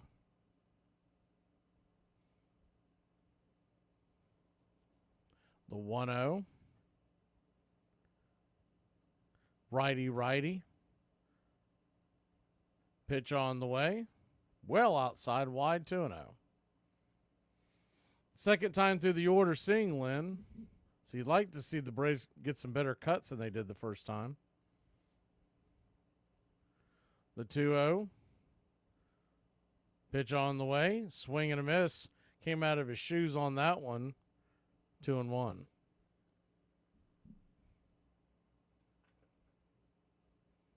Marcell 0 for 1 with a fly out in the first. The 2-1 to Marcell. Swing, and that ball's sliced back foul up against the screen. 2-1.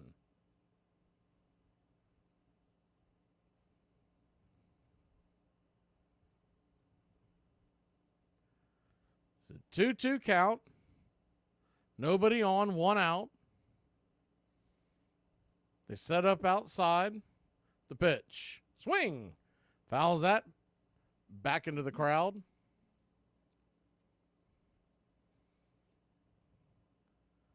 You've seen this with Cleveland. Stephen Kwan is batting .390 right now. The 2-2. Down and in, 3-2. Changeup missing. He's 11 shy of qualifying for the batting lead because he was on the IL for a stint. But he's batting .390. If he goes 0 for 11, is it 3-2?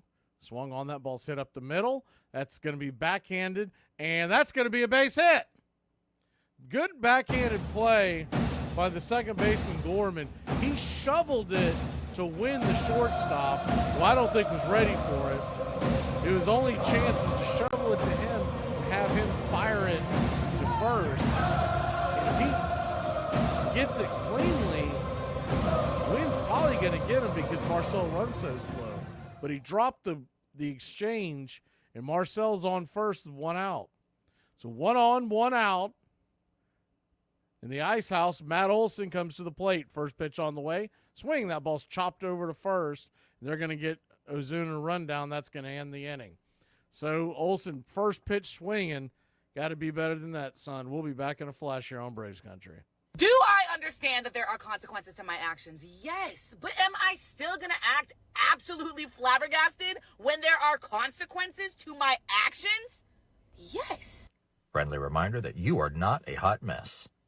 You're a spicy disaster. So I got jury duty. I'm not going. That sounds stupid. So you're telling me there's a guy who did a crime and you need me to show up so you can convince me whether or not he did it? I didn't go to law school. I'm just confused because, like, why isn't it a job? Why don't you just hire jury people full time? And why can't you just get, like, an associate's degree in jury tutoring? Why do we have to grab randos off the street? Why do I have to convince a Lifetime Fitness front desk employee, an Arby's shift lead, and a librarian that I'm not guilty for murder? I don't care if you don't like me. The voices in my head do.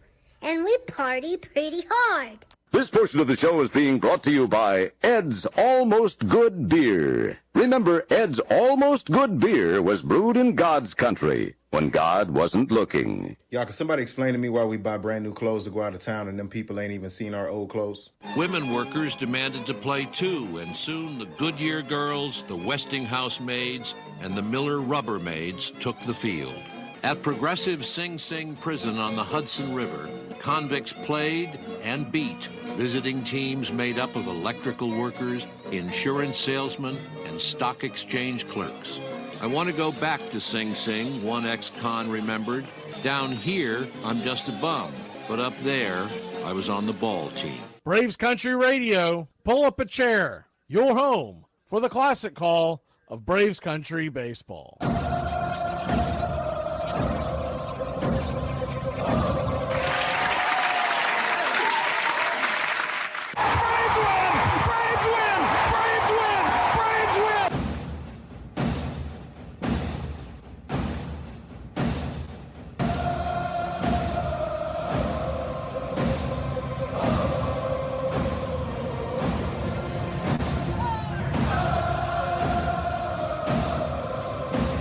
Welcome back to Braves Country Baseball. First pitch on the way from Schwellenbach is a curveball right there at the knees. It's on one.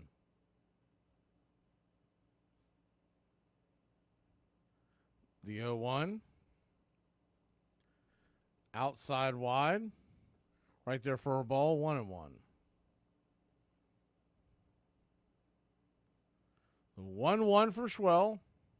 Swing and a miss, 95 up top. 1-2.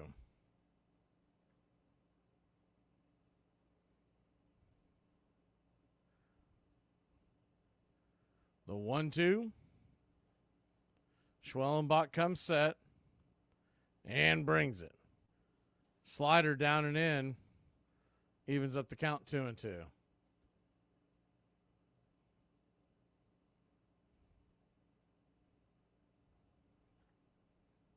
The 2-2 from Schwellenbach. Swing. That ball's lifted high. Not very deep into right center field. Coming over, making the play. Laureano went away.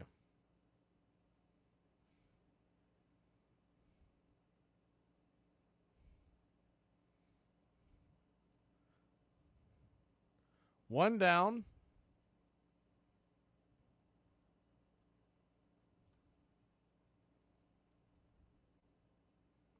Righty-lefty matchup. Pitch on the way to Matt Carpenter's down and in for a ball. It's 1-0.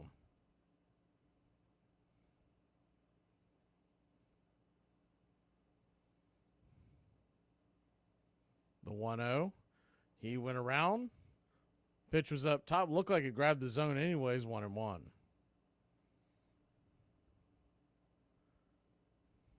The 1-1 from Schwellenbach. Right there on the outer edge. Nice cutter.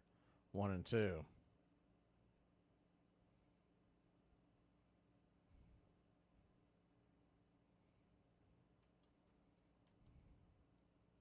The 1-2 pitch. Swing and a miss. Strike 3. Got him with the splitter, 2 away.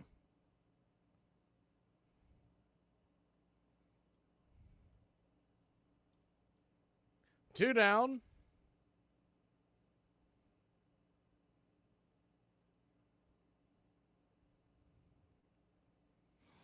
.68 pitches in. Crawford comes to the plate. He takes a swing at the curveball on the inner cut.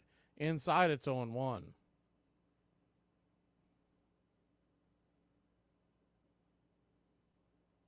The 0-1. Outside wide, 1-1.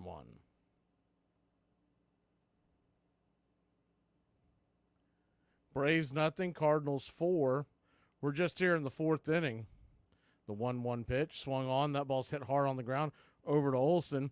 He'll flip it to Schwellenbach, who's covering the bag. That'll end the inning. 3 up, 3 down. When we come back, Riley leads us off. Murphy and Laureano.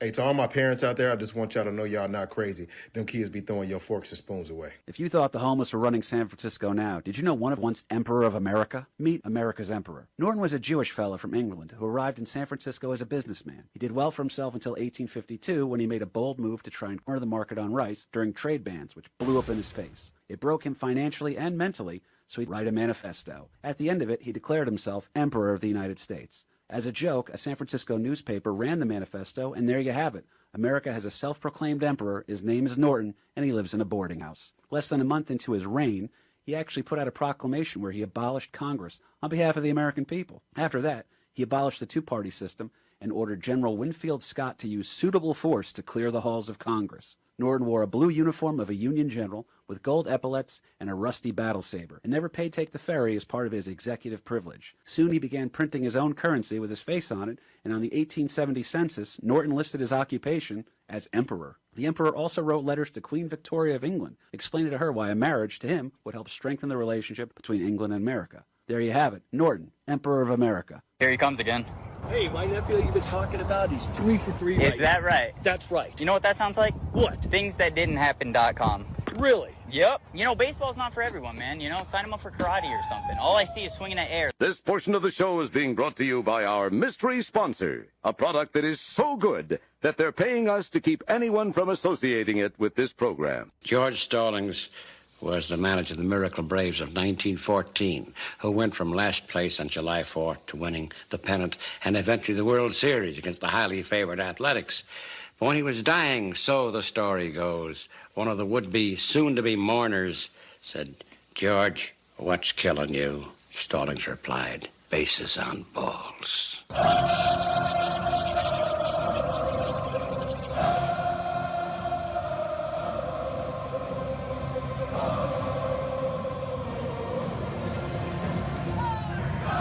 Welcome back. Austin Riley leads us off here in the fifth. Still got a ways to go here, but you like to start chipping away at this 4-0 lead. First pitch on the way to Riley's 93 up top on the outer edge. It's 0-1. Lance Lynn at just 56 pitches, or 55 through 4 innings. That was his 56th. The 0-1. Right there on the edge. Once again, 0-2. He's been living out there, and Marquez has been calling the wide strike, so why not? The 0-2, they set up outside again. This one misses well out of the zone, 1-2. That's Stephen Kwan that I was talking about. He's batting .390. If he goes 0 for his next 11, he would still qualify. I mean, he would still have the batting title at .370. As the 1-2 pitch is swing, just got a piece of that, lifts it foul and out of play. Do it again. But listen to this. At .390, if he went 0 for 42, he would still lead all of Major League Baseball in hitting. The 1-2 pitch, swung on, fouled off. Do it again, 1-2. If he went 0 for 50, he would still lead the American League in batting. Stephen Kwan's having a hell of a year. The 1-2 to Riley. Swung on. That ball's lifted high and deep. Going back on the track. Zip, boom, bam, it's gone. Ram-a-lam-a ding-dong. Go right. His 8th home run of the year. 30th RBI. 421 happy feet. Atlanta Braves are on the board. Here in the 5th inning, 4-1 your score. Atlanta trails by just 3 now. Great. Goes absolutely bonkers to deep center field. Just about the deepest part of the park. First pitch on the way to Murphy is swung on and fouled down the right field line. Out of play. It's 0-1. If we can get Austin Riley 4 more at bats, we're right back in this thing. The 0-1. Top of the 5th. Lead is just 3 now. The 0-1 from Lynn. Swing! Slaps a 94-mile-an-hour fastball four-seamer into the crowd. 0-2.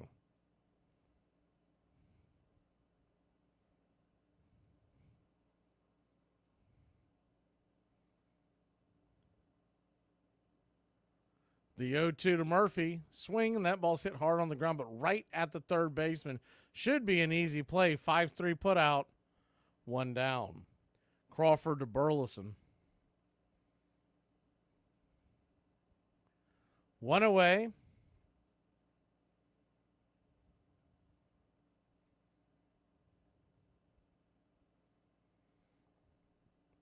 That'll bring Laureano to the plate. Laureano hit some balls pretty hard his first at bat. First pitch on the way, swing and a miss. The cutter, it's 0-1.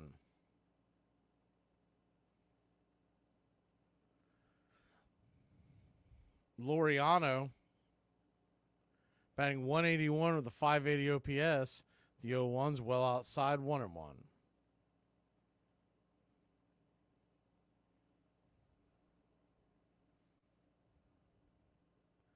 Braves 1, Cardinals 4, top of the 5th, 1 down, the 1-1 to Ramon. Just grabbed the outer edge, slaps the paint 1-2. Good pitch by Lynn.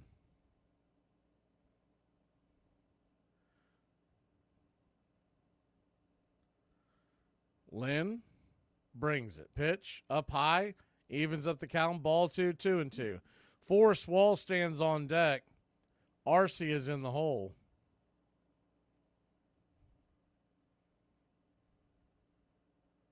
The 2-2 pitch. Down and away. Good take by Laureano.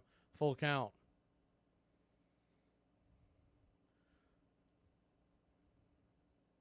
So you got a full count to Laureano.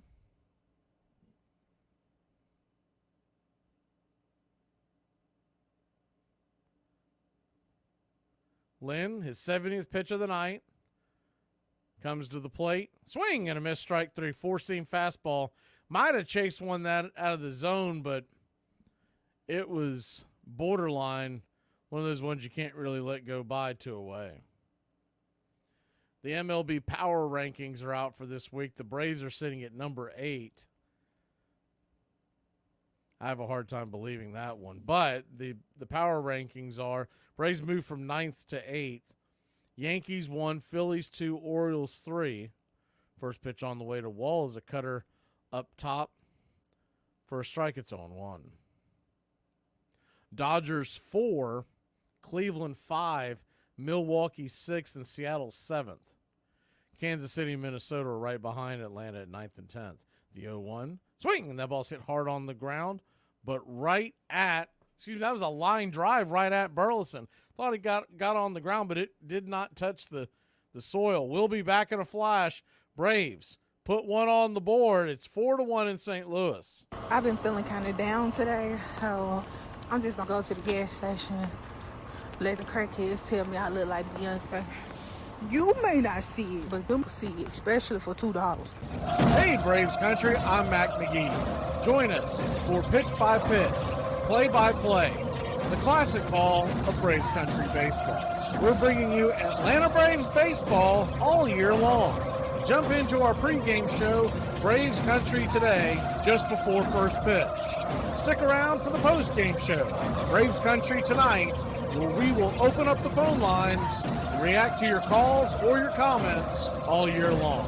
That's Braves Country Radio, pitch by pitch, play by play, your home for the classic call of Braves Country baseball. He never complained, never alibied.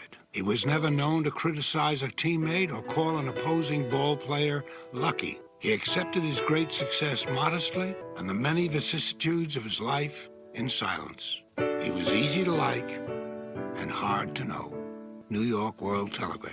If Walter Johnson and Christy Mathewson had a challenger for the title of best pitcher in baseball, it was a troubled young right-hander named Grover Cleveland Alexander, a Nebraska farm boy, the son and grandson of alcoholics, and one of 13 children. He had honed his startling accuracy by hurling rocks to kill birds to help feed his family. He was a minor league star at 22 when a shortstop's throw to first hit him squarely between the eyes. He was unconscious for 2 days, then stricken with double vision. He kept throwing anyway, and after months of relentless work, his vision suddenly and mysteriously cleared, though he remained subject to epileptic seizures for the rest of his life.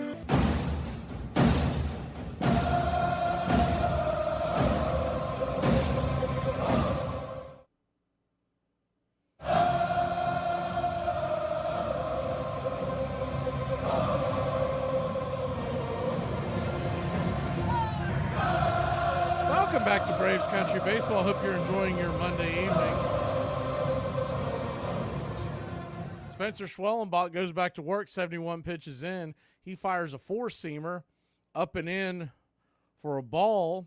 It's 1-0. Bottom of the fifth. Braves trail by just 3. Ciani, and then the top of the order. The 1-0. Right there at the knees for a strike. Cutter. 1-1. Ciani was one of those ones that got one of those slap hits, those seeing eye base hits that led to trouble. The 1-1, down and in, 2-1.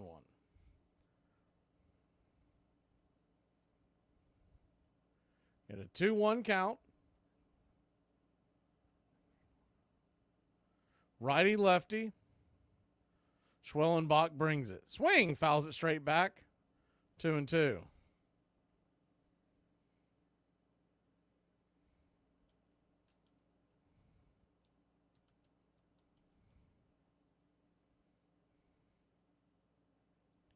The 2-2. Lets her rip. Swung on, just got a piece of that.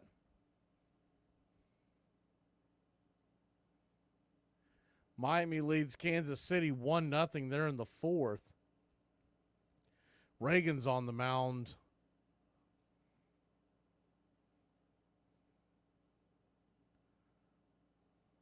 For Kansas City.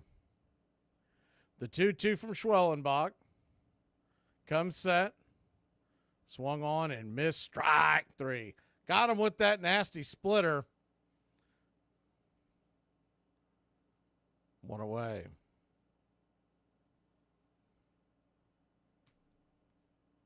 One down. That is Schwellenbach's 6th strikeout of the night. One down, righty. First pitch on the way. Swing, fouls it back.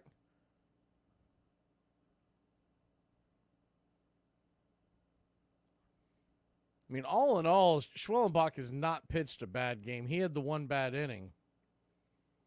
But a lot of those hits were bleeders, and they just kind of snowballed. The 0-1, up high, 1-1. The 1-1 from Schwell. Lets her rip. Right there at the knees. Blown call by home plate umpire Alfonso Marquez. Once again, 2-1.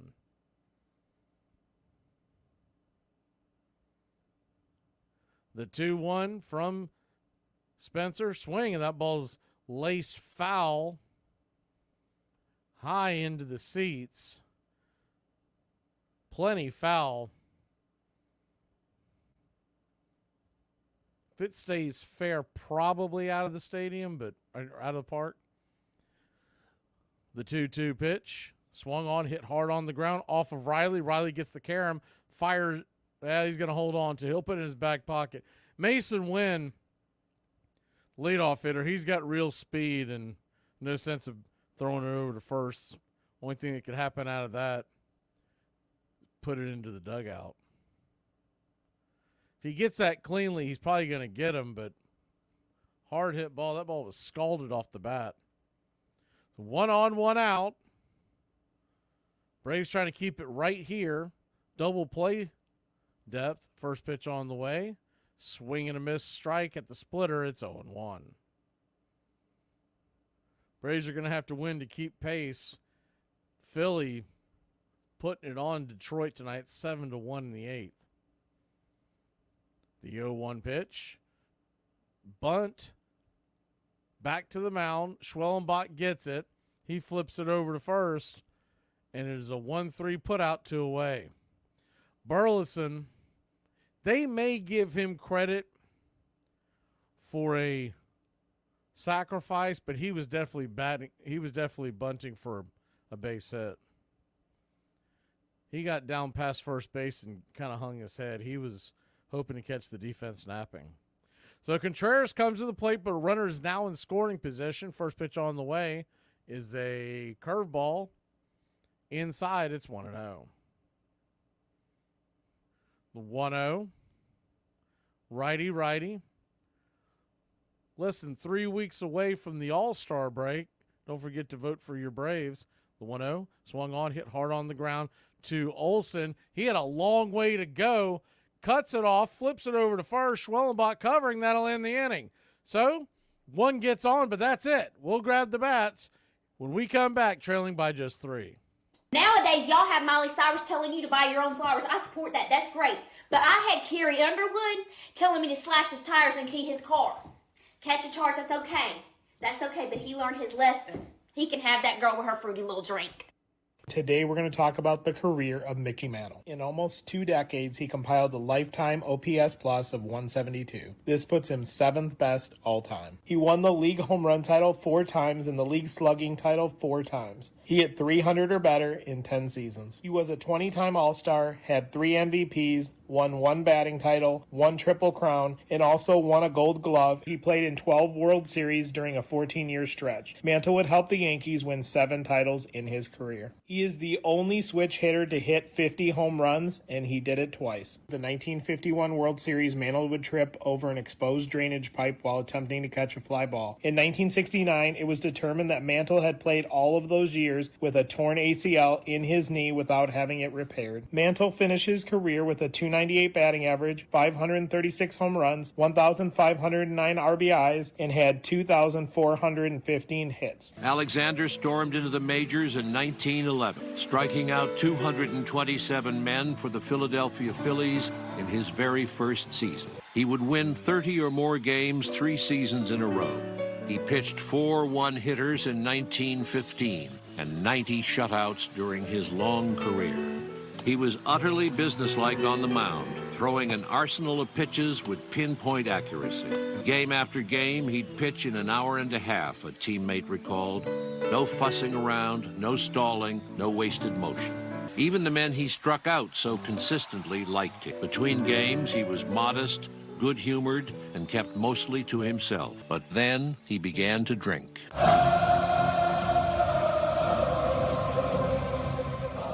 Welcome back to Braves Country Baseball.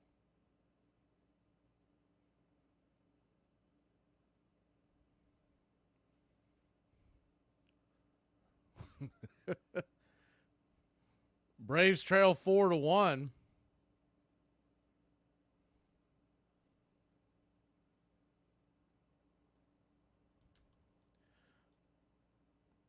Lance Lynn will go back to work. First pitch on the way to RC is down and away for a ball. It's 1-0. The 1-0. Righty. Pitch on the way. Outside wide. Ball 2-0. Lynn at 74 pitches. One of his better starts of the year so far. The 2-0 pitch. Swing. That ball's chopped foul. 2-1.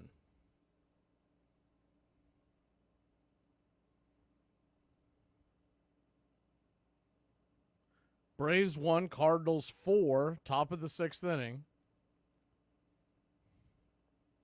The 2-1 pitch, swung on. That ball's hit hard on the ground, but right to short. Wynn's got it, flips it over to first. 6-3 put out, 1 away.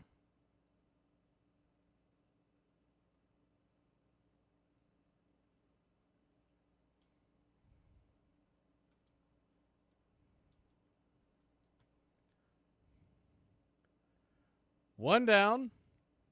That'll bring the top of the order. Jared Kelenic. Righty-lefty matchup. First pitch on the way. Swing. Fouls it straight back. It's 0-1.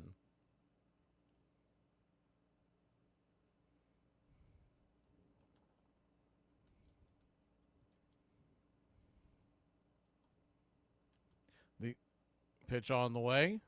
Inside. Good take by Kelenic. 1-1.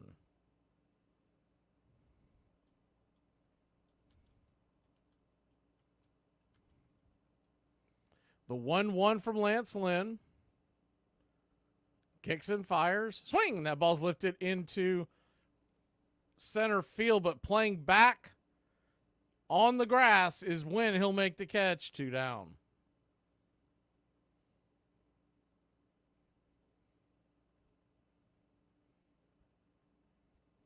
Two down. Ozzie Albies will come to the plate. Ozzie Albies over. First pitch on the way. Outside wide. It's 1-0. Ozzie Albies.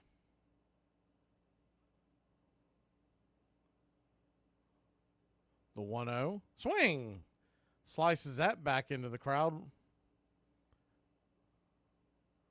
Evens up the count. 1-1.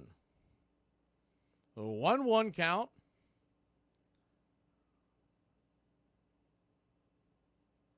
Sixth inning here in St. Louis. Game 1 of a 3-game set. The 1-1 pitch. Swung on. Popped up. High, but not deep enough. That's going to get caught in shallow right field. Making the catch is Carlson, and that'll end the inning. 3 up, 3 down. We head to the bottom of the 6th. 4-1 St. Louis. This guy looked at me and he said B12. And I turned around and looked to see if he was even talking to me, and I just went, huh? And he was like, oh, my bad. I thought you was a vending machine because you a snack. And I was like, bro, your card has been declined. And he was like, see, that's the thing about vending machines. Sometimes you have to bang them a few times and get your money's worth. That reminds me, I dreamed about your sister yesterday. My sister? Yeah. What do you mean dream? What kind of dream? A sex dream. Oh, that's my sister we're talking about. You're having sex with my sister in reality. But that's my wife. I got a contract with the priest. You're having premarital sex dreams. I did want to touch upon a couple things, but one major thing, Kate, you were MIA all day yesterday. You were offline. I didn't see you in any of the meetings I needed you in. Where were you? It was Monday. Yeah, it was Monday, which is a work day. No, it's winter. So like summer Fridays, we get winter Mondays. Okay, you guys, you know what? Clearly team building exercises is not working, and I am up to my wits' end. Future Hall of Famer Albert Pujols pitched in a game for the first time in his career. His pitching debut came in his 2,988th career game, which breaks the old record by over 500 games. Adam Wainwright and Yadier Molina, together they broke the record for most wins by a battery in MLB history with 203 wins together. The greatest competitions, I think, in sports is the pitcher and the hitter. Now, I'm going to hit this ball. See, right now, I'm going to be better than you. And this pitcher's saying the same thing. I'm going to be better than you at this particular moment. This is in a pressure situation. So, and you are competing, and it's nobody can help you. Nobody can block for you in this. You got to do it on your own.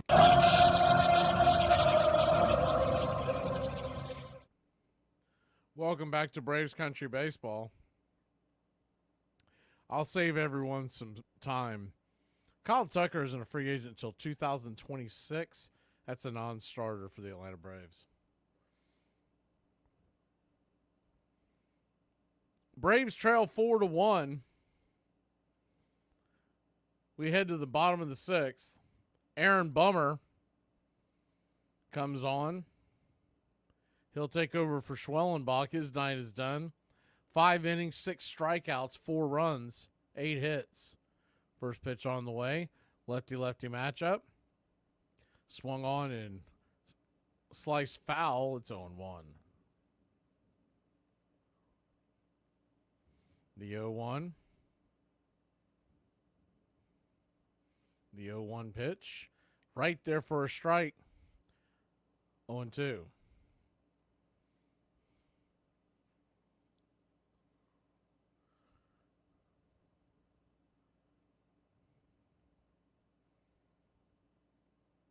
Zach Short is in for Orlando Arcia.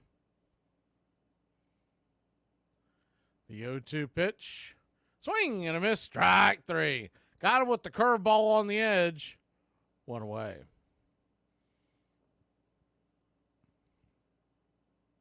One down.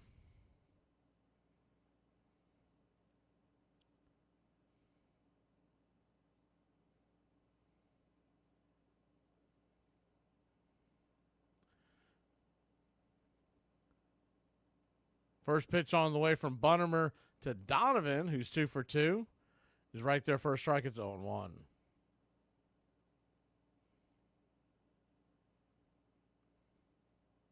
The 0-1 pitch swung on, chopped over to Short. Short's got it. 6-3 put out. Short to Olsen, 2 down.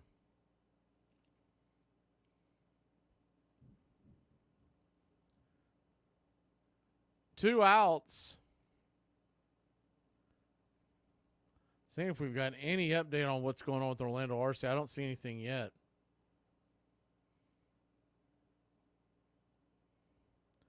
Two outs. First pitch on the way from Bummer is a sinker off the plate. It's 1-0. I would think it's got to be an injury. You wonder if he pulled something when he was diving for that ball last inning. The 1-0 swung on, pops it up. High in the sky. Riley, foul territory. He'll make the catch just by the third base dugout in front of Brian Snicker. That'll end the inning. So, 3 up, 3 down. They got to laugh over there. I'm sure Snicker's saying something like, don't get hurt. We can't take another one. We'll be back in a flash. How'd you like to go out for dinner on Friday? Just you and me. Why? Because you're my wife. I was your wife last Friday and we didn't go to dinner. Mary, I'm asking you on a date. Okay. Is that a yes? Sure. All right, then.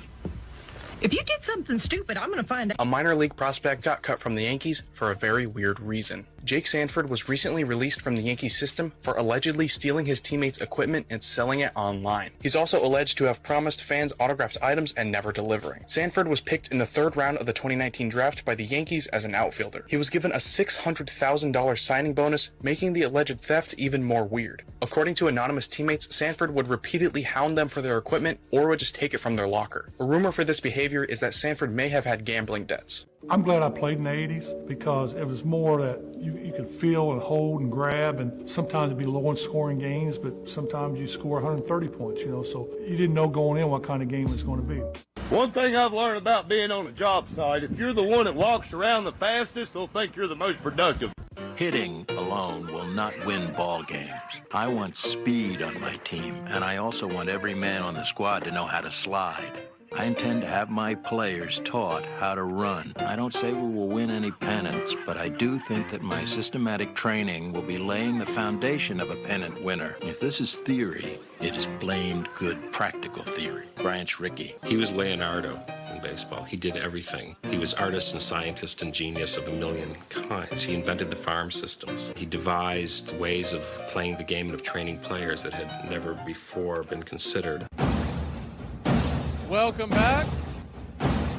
Trying to get an update. The only thing they've released is that Orlando RC is out of the game, which is obvious.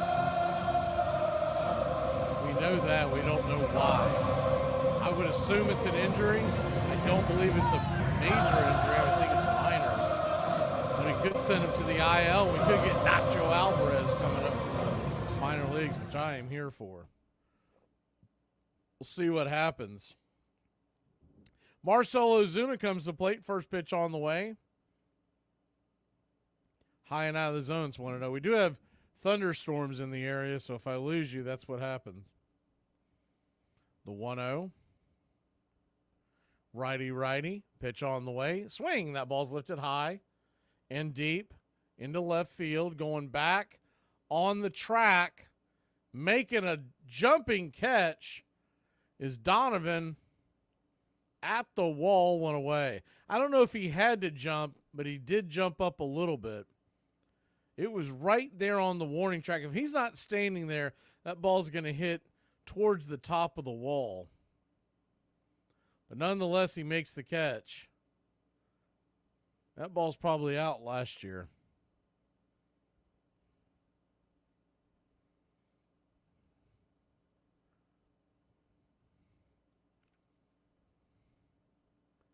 One down, top of the 7th.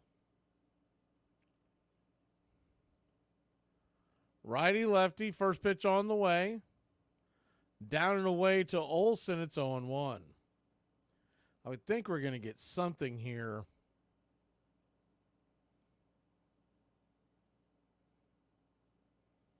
In the near future about Arcia. The 0-1 in the dirt, bounces to the backstop, 1-1. It appears that none of the Braves beat writers, excuse me, went to this series. They went to the Yankee series and then headed back home. So they don't have anyone reporting on it. The 1-1 swung on, chopped over to third, making the play is Crawford. 5-3 put out. Olsen's just giving the bats away tonight. 2 down. Here we go.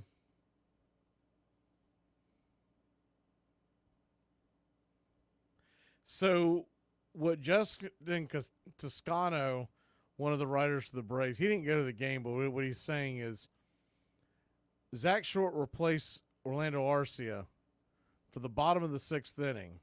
As the first pitch on the way to Laureano swung on. That ball's hit in towards the gap. That's going to get down where the green grass grow. Good cutoff by Ciani out there in the outfield. He gets it back in. I think I said Laureano. It's Riley. Riley lifts one. It's just going to be a really long single. No sense of risking that one. He's probably dead meat if he tries to stretch that into second. But here's something interesting. Zach Short, this is from one of the writers. Zach Short replaced Orlando Arcia for the bottom of the 6th inning, looked back at the video, couldn't tell if he wasn't running out a grounder to Short because of an injury. So he's either, and by the way, we're getting a pitching change. He either got benched because of lack of hustle or he got benched because he's injured. We'll be back in a flash here on Braves Country. Atlanta trails, but we got something going. Hey, besties. I'm going on a little trip to Rock Bottom. Does anybody want anything? Why are you crying?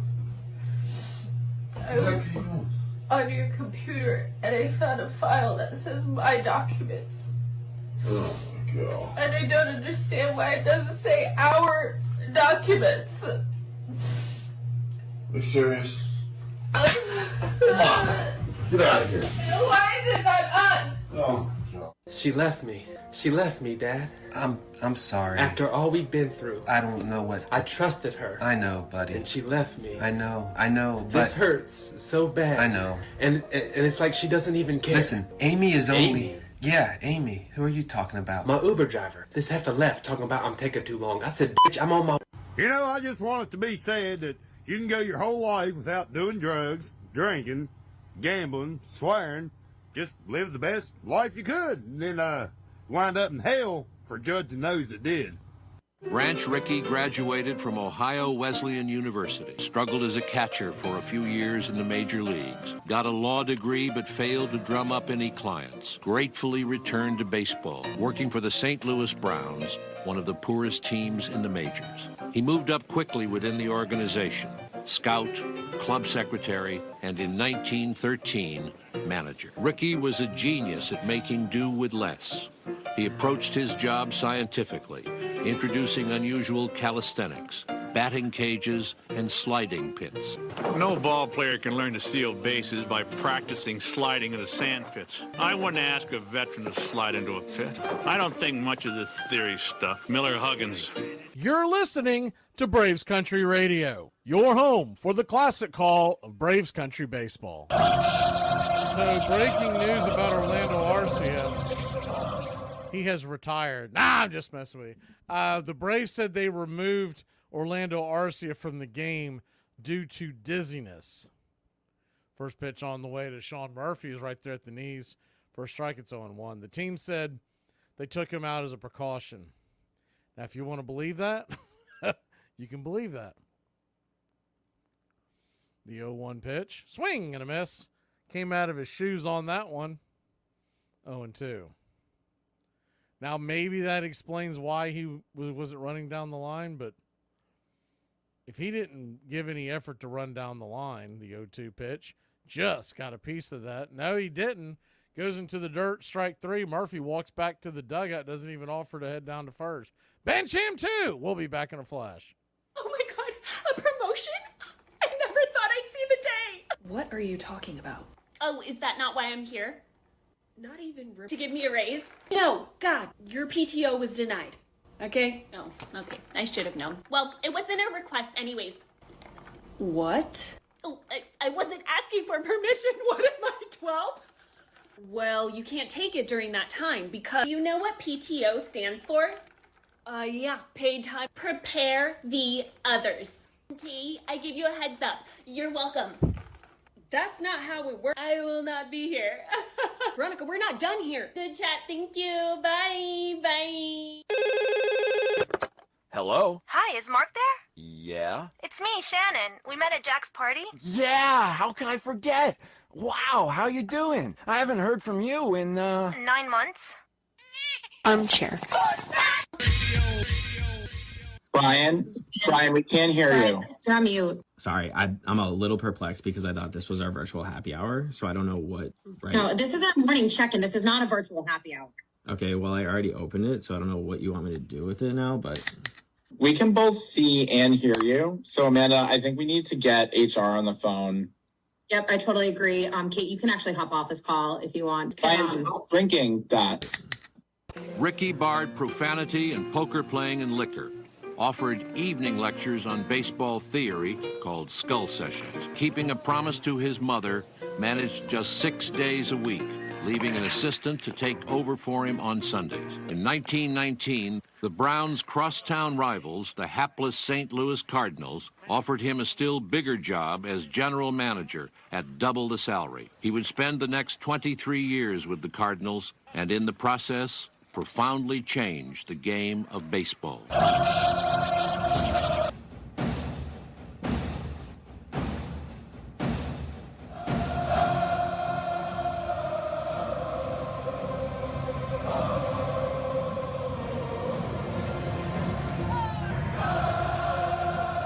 Welcome back. Atlanta Braves trail this one. We head to the bottom of the 7th inning.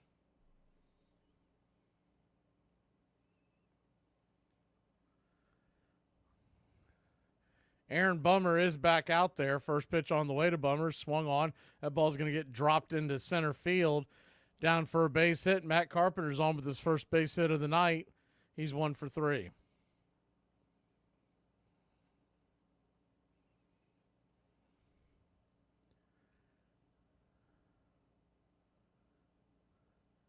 So runner on first, nobody out.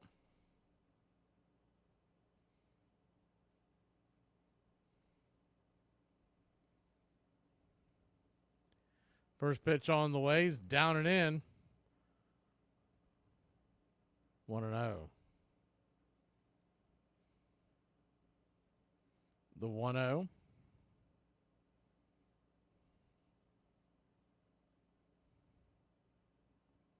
Lefty, pitch on the way. Swing and a miss up top. It's 1-1.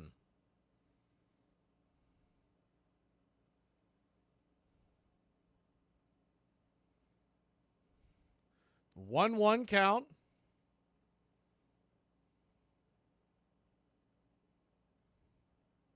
The pitch.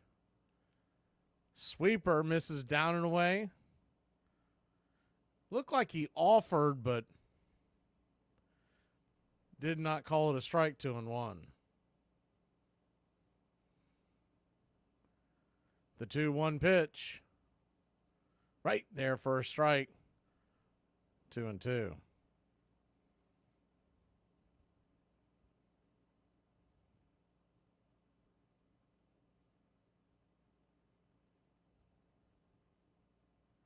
The 2-2 from Bummer. Swung on, chopped foul. Kind of a half-hearted swing on the inner cut. It's 2-2.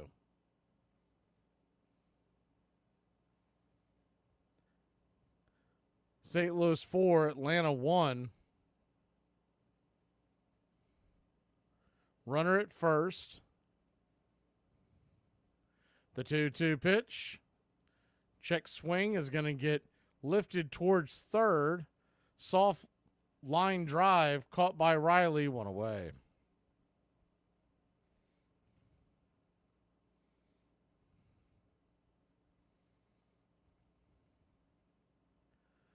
One down.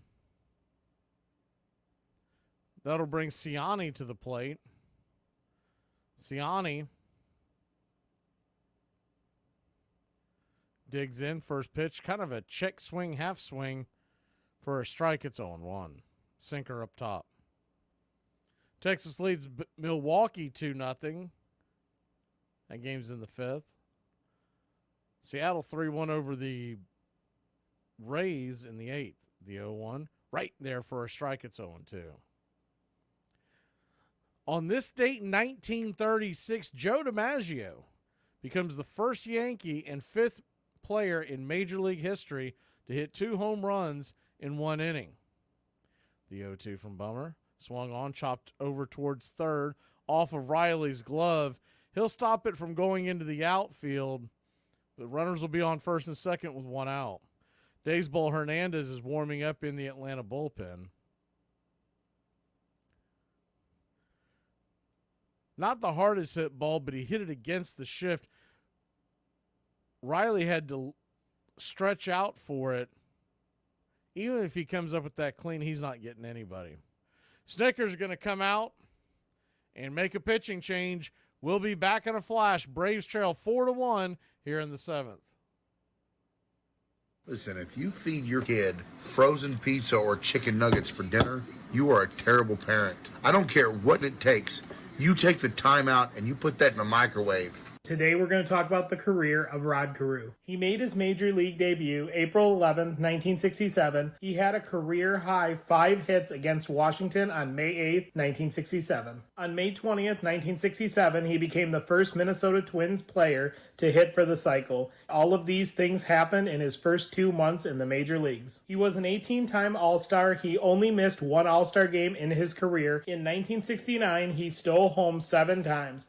Only Ty Cobb has stolen home more in 1 season. He hit 300 or better from 1969 to 1983. He never struck out 100 times in a season. He won 7 batting titles in his career and 4 straight from 1972 to 1975. He would miss out on a 5th straight batting title by .002. He led the American League in hits 3 times in his career. Over his 19-year career, he batted .328, had 3,053 hits, scored 1,424 runs, stole 353 bases, and had a .393 on-base percentage. He also won an MVP award in 1977. He was elected to the Baseball Hall of Fame in 1991 with 90.5% of the vote. America's entry into World War I was very near in the spring of 1917. Millions had died on battlefields in Europe, and Americans could no longer stand by. Baseball was eager to show that it was ready to do its part. Van Johnson ordered teams to learn close order drill, and the Washington Senators showed off their marching skill, led by the athletic young Assistant Secretary of the Navy, Franklin Delano Roosevelt. Welcome back to Braves Country. Braves trail 4-1, trying to keep it right there. Daysball Hernandez will be the new pitcher. Bummer, 1 1/3 inning, 2 hits allowed, 1 strikeout. Did not allow a run, but he's on the hook for the 2 guys on base. Daysball Hernandez, 6 innings this year. Has yet to give up an earned run. First pitch on the way. Swing. Fouls it straight back. It's 0-1.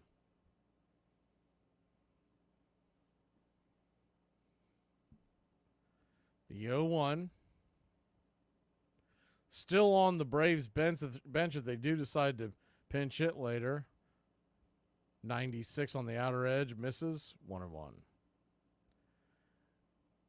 You got Brian Anderson, Adam Duvall, and Travis d'Arnaud. They normally wouldn't. Is the 1-1 pitch. Swing and a miss up top. 1-2. They normally wouldn't pinch hit Travis d'Arnaud because if something were to happen to Murphy, you'd really be in a bad way. If you did pinch hit Travis d'Arnaud, you'd almost have to leave him in the game. The 1-2. Down and in, 2-2. So 2 on, 1 out, a 2-2 count. Hernandez trying to keep it right where it is. Braves trail 4-1 in the bottom of the 7th. The pitch. Swung on, and that ball's just got a piece of that. Stay alive, 2-2. Wind's going to be hard to double up, but you could get a third to second double play. The 2-2 swung on, pops it up, can of corn. Ozzie Albies makes the catch just in front of the shallow right center field grass on the infield dirt. 2 down. 2 down. Burleson will come to the plate. He's shown bunt 2 times. See what he dials up here. 2 for 2 on the day. They did give him a sacrifice bunt, even though he was bunting for a base hit. First pitch is well in on Burleson. He had to dive out of the way. It's 1-0. That pitch narrowly missed his back foot.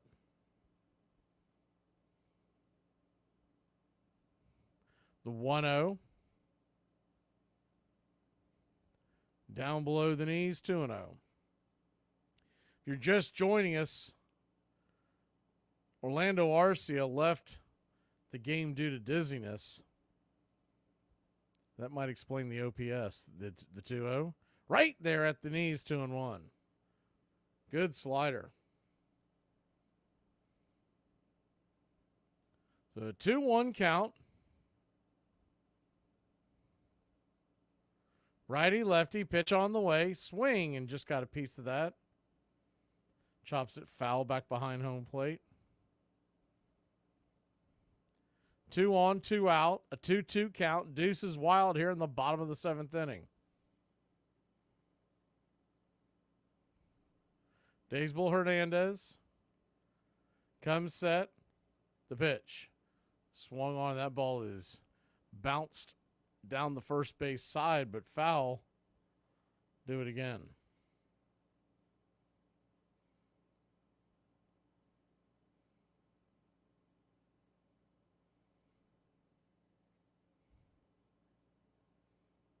The 2-2 slices that one foul. Do it again, 2-2.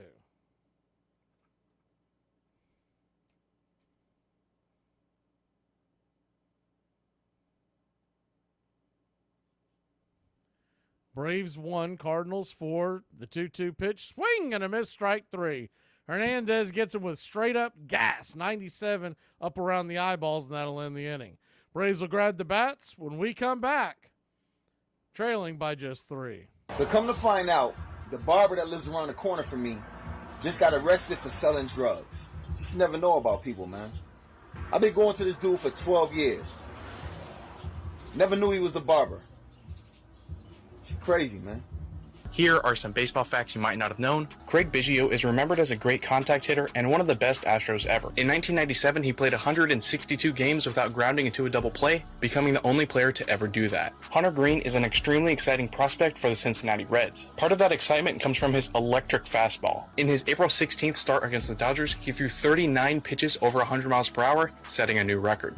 Baseball had become one of the biggest entertainment industries in the country, and when war actually came in April, the owners saw no reason to stop playing. With an astonishing disregard for the new proprieties and new decencies, the so-called magnates of baseball have proclaimed in both leagues their unswerving adherence to the wretched fallacy of business as usual. New York Times. The owners argued that baseball should be declared an essential wartime industry so that players would be exempt from the draft. It didn't work. July the 21st, 1918. Baseball received a knockout wallop yesterday when Secretary Baker ruled players in the draft age must obtain employment calculated to aid in the successful prosecution of the war or shoulder guns and fight. Fresh recruits drilled on the Elysian Fields in Hoboken, New Jersey, where Brooklyn and Manhattan teams had developed the game of baseball 70 years before. Some ball players found jobs in defense industries where they were paid handsomely to play on company teams. But 247 major leaguers did serve, and 3 were killed in action.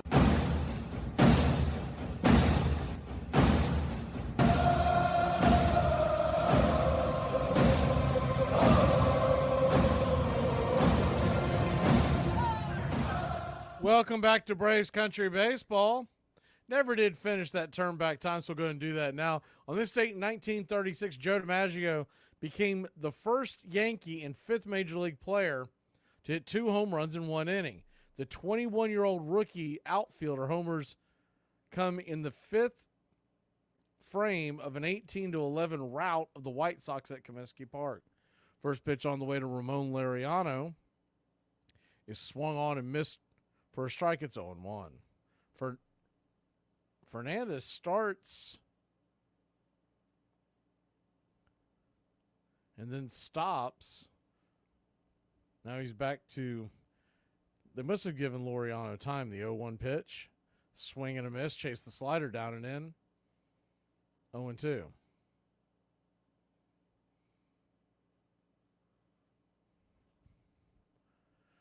The 0-2 from Fernandez. Winds and deals. In the dirt, good take. 1-2. Happened so quick when he came in, didn't introduce the new pitcher. Ryan Fernandez, 26-year-old from Tampa, Florida. The 1-2, swing and a miss, strike 3. 96 up top, chase that one out of the zone. 1 away. Fernandez, drafted by the Boston Red Sox in 2018 from Hillsborough College, Community College in Florida. He has a 2.45 ERA this year. First pitch to Forrest Wall is way outside wide for a ball. It's 1-0. The 1-0. Outside wide, 96, 2-0. This is his first year in the major leagues. He has thrown 33 innings. The 2-0 to Wall, way high outside wide, ball 3, 3-0. We talked about this before. They've got one of the best closers in baseball. It's a 3-0 pitch, well outside wide, ball 4. And Forrest Wall will head on down to first. Run, Forrest, run! Run, Forrest! Forrest Wall heads on down to first. 1 on, 1 out. Zach Short comes to the plate. Short, first pitch, down and away for a ball. It's 1-0. Wilson Contreras is going to go out there and talk to him. While they do that, we'll finish up the turn back time for today. On this date in 1947 at Forbes Field in Pittsburgh, Jackie Robinson steals home in the Dodgers' 4-2 victory over the Pittsburgh Pirates. It is the Brooklyn infielder's first steal of home, something he will do 19 times in his 10-year career. That's on this date in 1947. That's your turn back time for Major League Baseball for June 24th. The 1-0 pitch to Short is down and in, 2-0. One thing we know about Short, he typically will grind in at bat. He doesn't give many away. The 2-0, down below the knees, ball 3, 3-0. So a 3-0 count, and standing on deck is Kid Kelnick. He represents the tying run. The 3-0 to Short, Pitch on the way, right there at the knees. Sinker, 3-1. Good take by Short. You got to make sure this guy can throw a strike. 1 on. The left-hander King is warming up in the pen, so they may go to him to 3-1. Down below the knees, ball 4. Too Short, heads on down to first. Run, Forrest, run, heads on down to second. We got speed on the base pass. It looks like Marmol is going to make that pitching change. We'll introduce the new pitcher when he comes in. King is coming over in to take over for Fernandez. We'll be back in a flash. My daughter just asked me if she could turn the heat up in the house. I told her, hell no, you better go grab one of them hoodies you had on when it was 100 degrees outside. I'm going to show you guys how to cook like a true Kentucky boy. All you need to start is some lithium batteries and some Sudafed.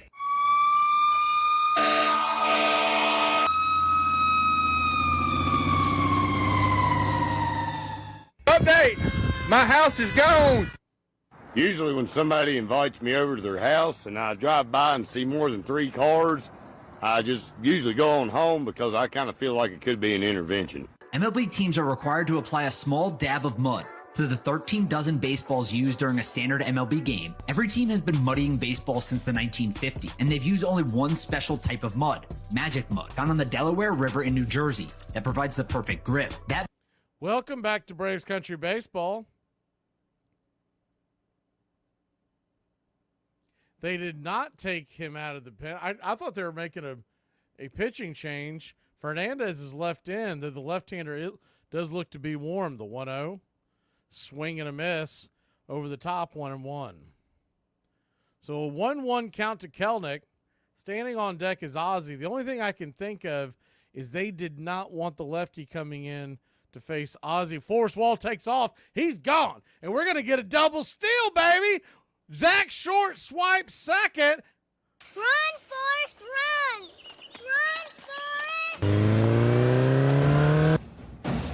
And runners on second and third. Man, Forrest Wall had a huge jump. The throw was to the short side stop of the shortstop side of the bag. Try to get Zach Short. There's a tongue twister. The 2-1 pitch was fouled back. It's 2-2. So a 2-2 count, a single would cut this to a 1-run lead. The 2-2 from Fernandez. Pitch on the way, swing and a miss. Strike 3.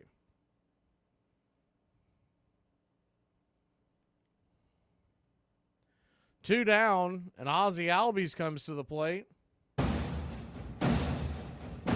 Runners on second and third, 2 outs. A bleeder, a blooper, a broken bat, an error, anything would score 2.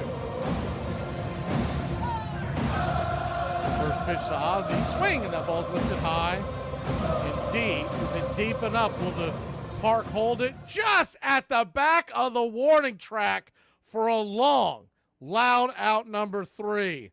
That'll end the inning. Ozzie Albies missed a home run by about 4 feet. Y'all, back when I was a kid, I could fall out of a tree and walk it off like it was nothing. Now, if I sleep wrong, I can't turn my head to the left for a whole week.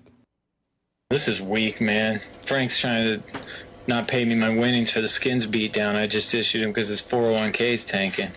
It's like, dude, you got to grab the reins, man. Do some analytics, do some research, and take charge so I don't have to subsidize your lack of golfing skills. Well, then the night total, you moved your ball. Frank, it was on the cart path. Why don't you try reading the rules, Shankopotamus? If you don't like me, just say that. Okay, I don't like you. Why would you say that? It's so mean. Never kiss mom on dad's birthday. Armchair. September 6, 1918.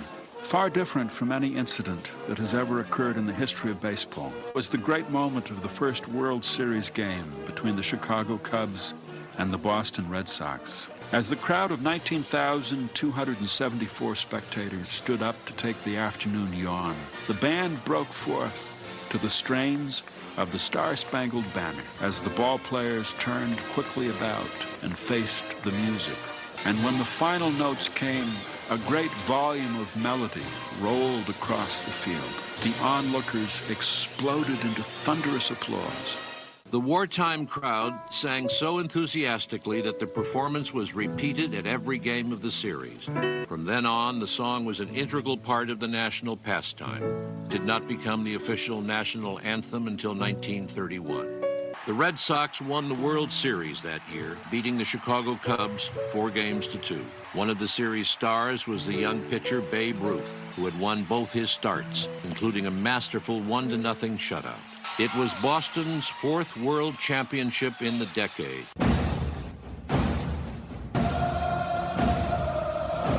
Welcome back.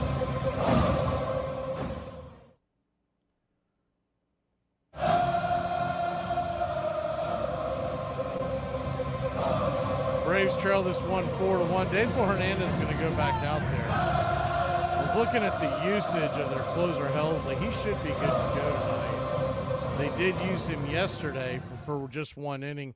Other than that, he has not pitched. That's his only outing, is the first pitch on the way to Contreras is fouled off back into the crowd. It's 0-1. That's his only outing in the last few days. The 0-1, down below the knees, 99 off the paint, 1-1. So one of the best closers in all of baseball will be coming to the hill in the 9th, but we do have the heart of the order due up. The 1-1's outside 2-1. You'd like to keep it right here, give us a puncher's chance. Plus, it would make them burn that closer tonight. The 2-1 pitch is a swing and a miss, strike 2-2. Speaking of the heart of the order, that's what we're facing right now. Contreras, Gorman, and Donovan are due up. The 2-2 pitch. Caught, looking, strike 3. Painted the outer edge with the slider, 1 away.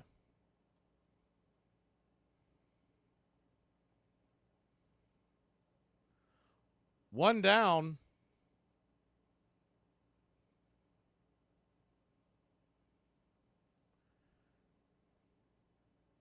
Helsley, the closer, he has only given up 2 runs this month, and it was in one outing against Pittsburgh. First pitch on the way to Gorman's down in for a ball. It's 1-0. The 1-0. Swing, pops it up. High in the sky into left field. Making the catch is Wall. 2 down.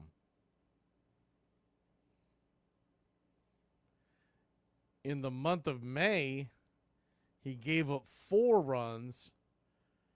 He hit kind of a bad skid late May where he gave up 2 runs, 1 run, and 1 run. But other than that, he's been pretty damn good. First pitch on the way to Donovan, drops a bunt down. Hernandez has it, fires it to first, and the ball's going to bounce out of the glove of Olson, and Donovan finds his way on. He's now 3 for 4 today. Ball was in and out of the glove of Olson. The throw would have beat him. It was a really difficult play to make. Kind of handcuffed him, short hopped him.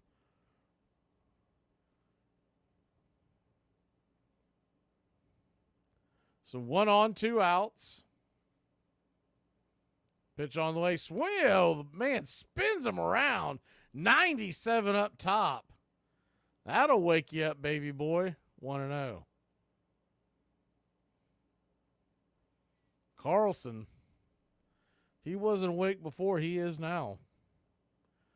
The 1-0 pitch, well outside wide, hits the top of the glove of Murphy, bounces to the backstop, comes back to Murphy, but not before the runner makes it down to second. So a runner in scoring position now.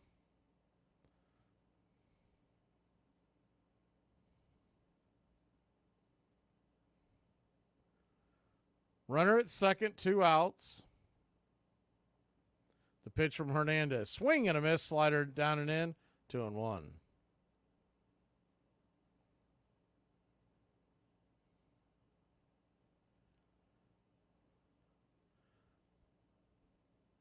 The 2-1. Swung on. That ball is lifted into left field. Coming in making the catch is Kelenic, and that'll end the inning. So the Braves keep them right there. When we come back, Ozuna, Icehouse, and the Rake. We just need back-to-back-to-back jacks. Last night I dreamed I was a bottle of ketchup and you were mustard, which is weird because usually you're mayonnaise in my dreams. Why do you suppose that is? Those who own dogs, you know that every time you come back from wherever you went, the dog is happy and it's jumpy and it wants to lick you in the face. Even if you just went to get mail from the mailbox, they delight in your return. If you want to take them out for a car ride, they're the first in the car. They jump in, they don't care where it's going, but they're going somewhere. They're some of the most joyous creatures that live among us. Dogs don't live as long as we do. Every single day a dog lives is equivalent to a week of your life. If they only get 1 day for every week you're alive, they make every day count. I'm just suggesting that their lives have already factored in their mortality. When I look at a dog, I use that as a reminder of how I should live every day of my life. While the Angels now have their own stadium in Anaheim, they used to play their home games at Dodger Stadium. In the early 1960s, the Angels were a brand new team and had to share the stadium with the Dodgers because a dedicated field had not been built for them. Eventually, in 1966, the Angels got their own ballpark. Who is he anyhow? An actor? No. A dentist? No. He's a gambler. Then added, he's the man who fixed the World Series back in 1919. Fixed the World Series, I repeated. The idea staggered me. It never occurred to me that one man could start to play with the faith of 50 million people with the single-mindedness of a burglar blowing a safe. How did he happen to do that? He just saw the opportunity. Why isn't he in jail? They can't get him, old sport. He's a smart man. Welcome back to Braves Country Baseball. Ryan Helsley comes to the plate. Comes to the mound, excuse me. 2.38 ERA, but once again, most of the runs that he's given up late May. Nasty right-hander. He comes set, first pitch on the way, high and out of the zone, it's 1-0. Of course, he's most remembered in Braves country as the guy that whined and cried about the tomahawk chop in 2019. The 1-0 from Helsley. Inside, 2-0. Claiming to be Native American, come to find out he's like 164th. So he was about as full of crap as any politician. The 2-0 pitch to Ozuna, down and in, ball 3, 3-0. So a 3-0 count to Big Zoo.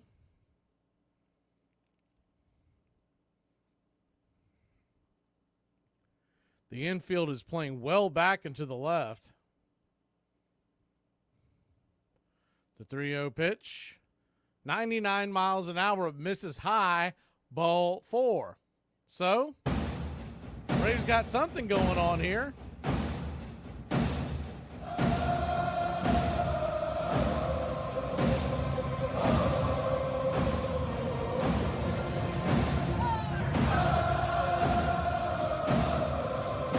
Tying run now stands on deck in the form of Austin Riley.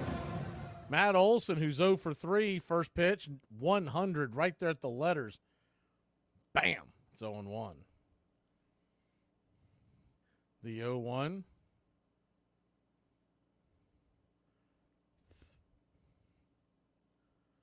Comes set, lets her go. Way out high and out of the zone, 87-mile-an-hour slider, 1-1.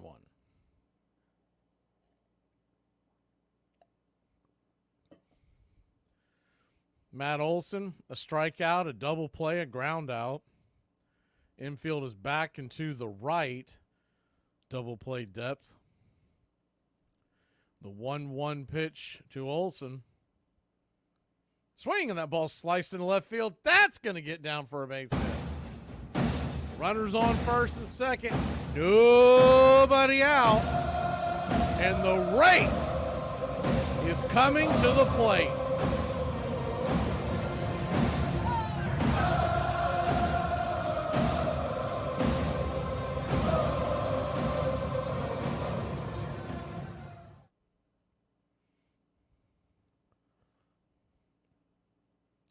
Runners first and second, nobody out. Austin Riley stands in.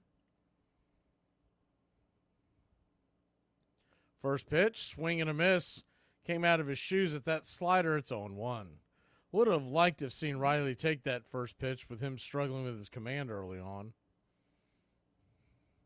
The 0-1 to Riley. Riley with 2 hits tonight.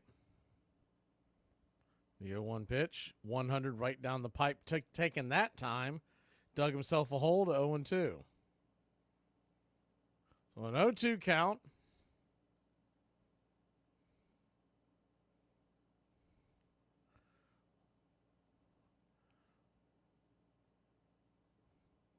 Righty pitch on the way.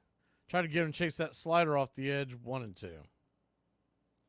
Riley grounded out to short his first time out, then hit a 421-foot bomb to center field.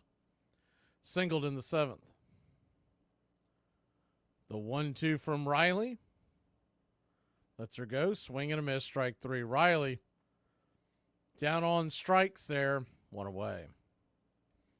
He kind of dug himself a hole swinging early in that count.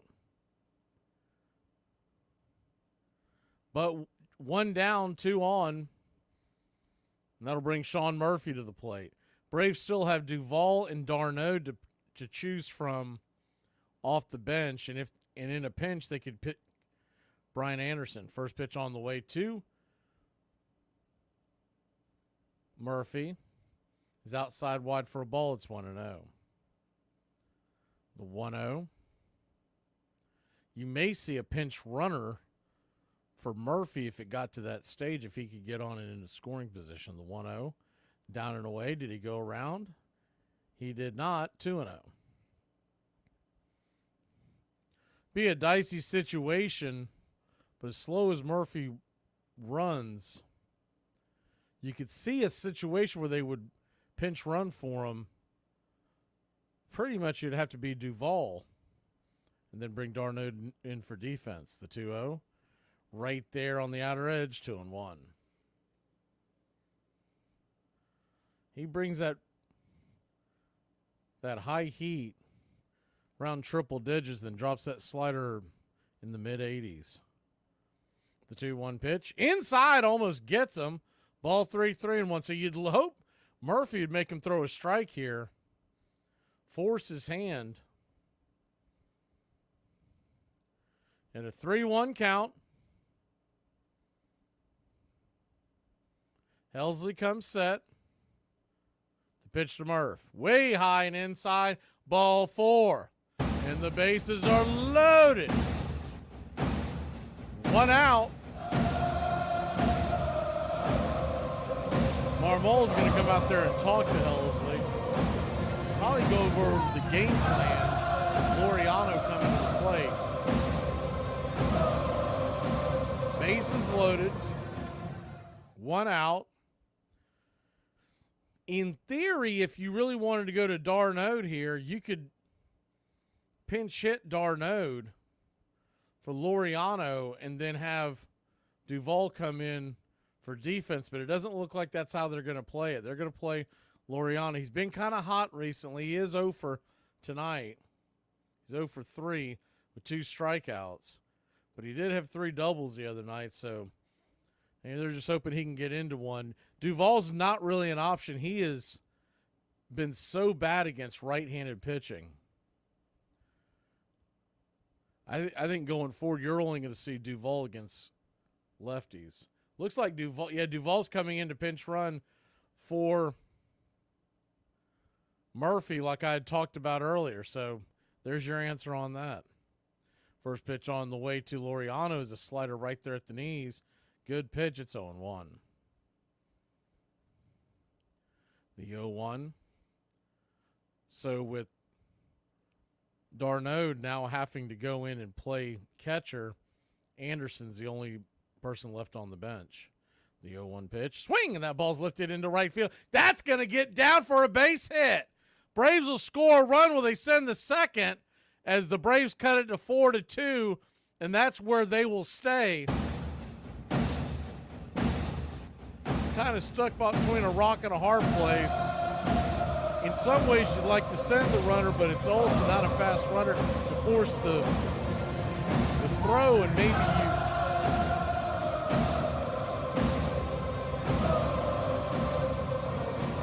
can get within the run, and you never know what could happen, but I can understand with Olsen running, you don't want to send him. So bases are loaded, 1 out, and now you've got pretty good speed on the base paths at first and second. Olsen, his run doesn't realistically matter, is at third, so you're in pretty good situation there. And Travis d'Arnaud is going to pinch hit for Forrest Wall, which would leave Duvall in the game to play in the outfield and D'Arnaud behind home plate. First pitch on the way to D'Arnaud is a swing and a miss strike. It's 0-1.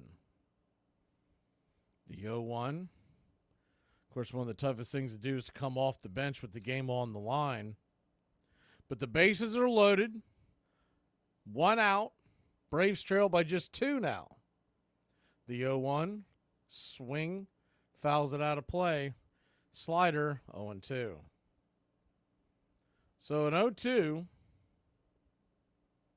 Travis d'Arnaud, he could really ignite Braves country with a grand slam here. The 0-2 to Travis. Swing, and that ball's lifted into right center field. That's going to be caught. It's going to be F8 in your scorecard, cutting the run off, but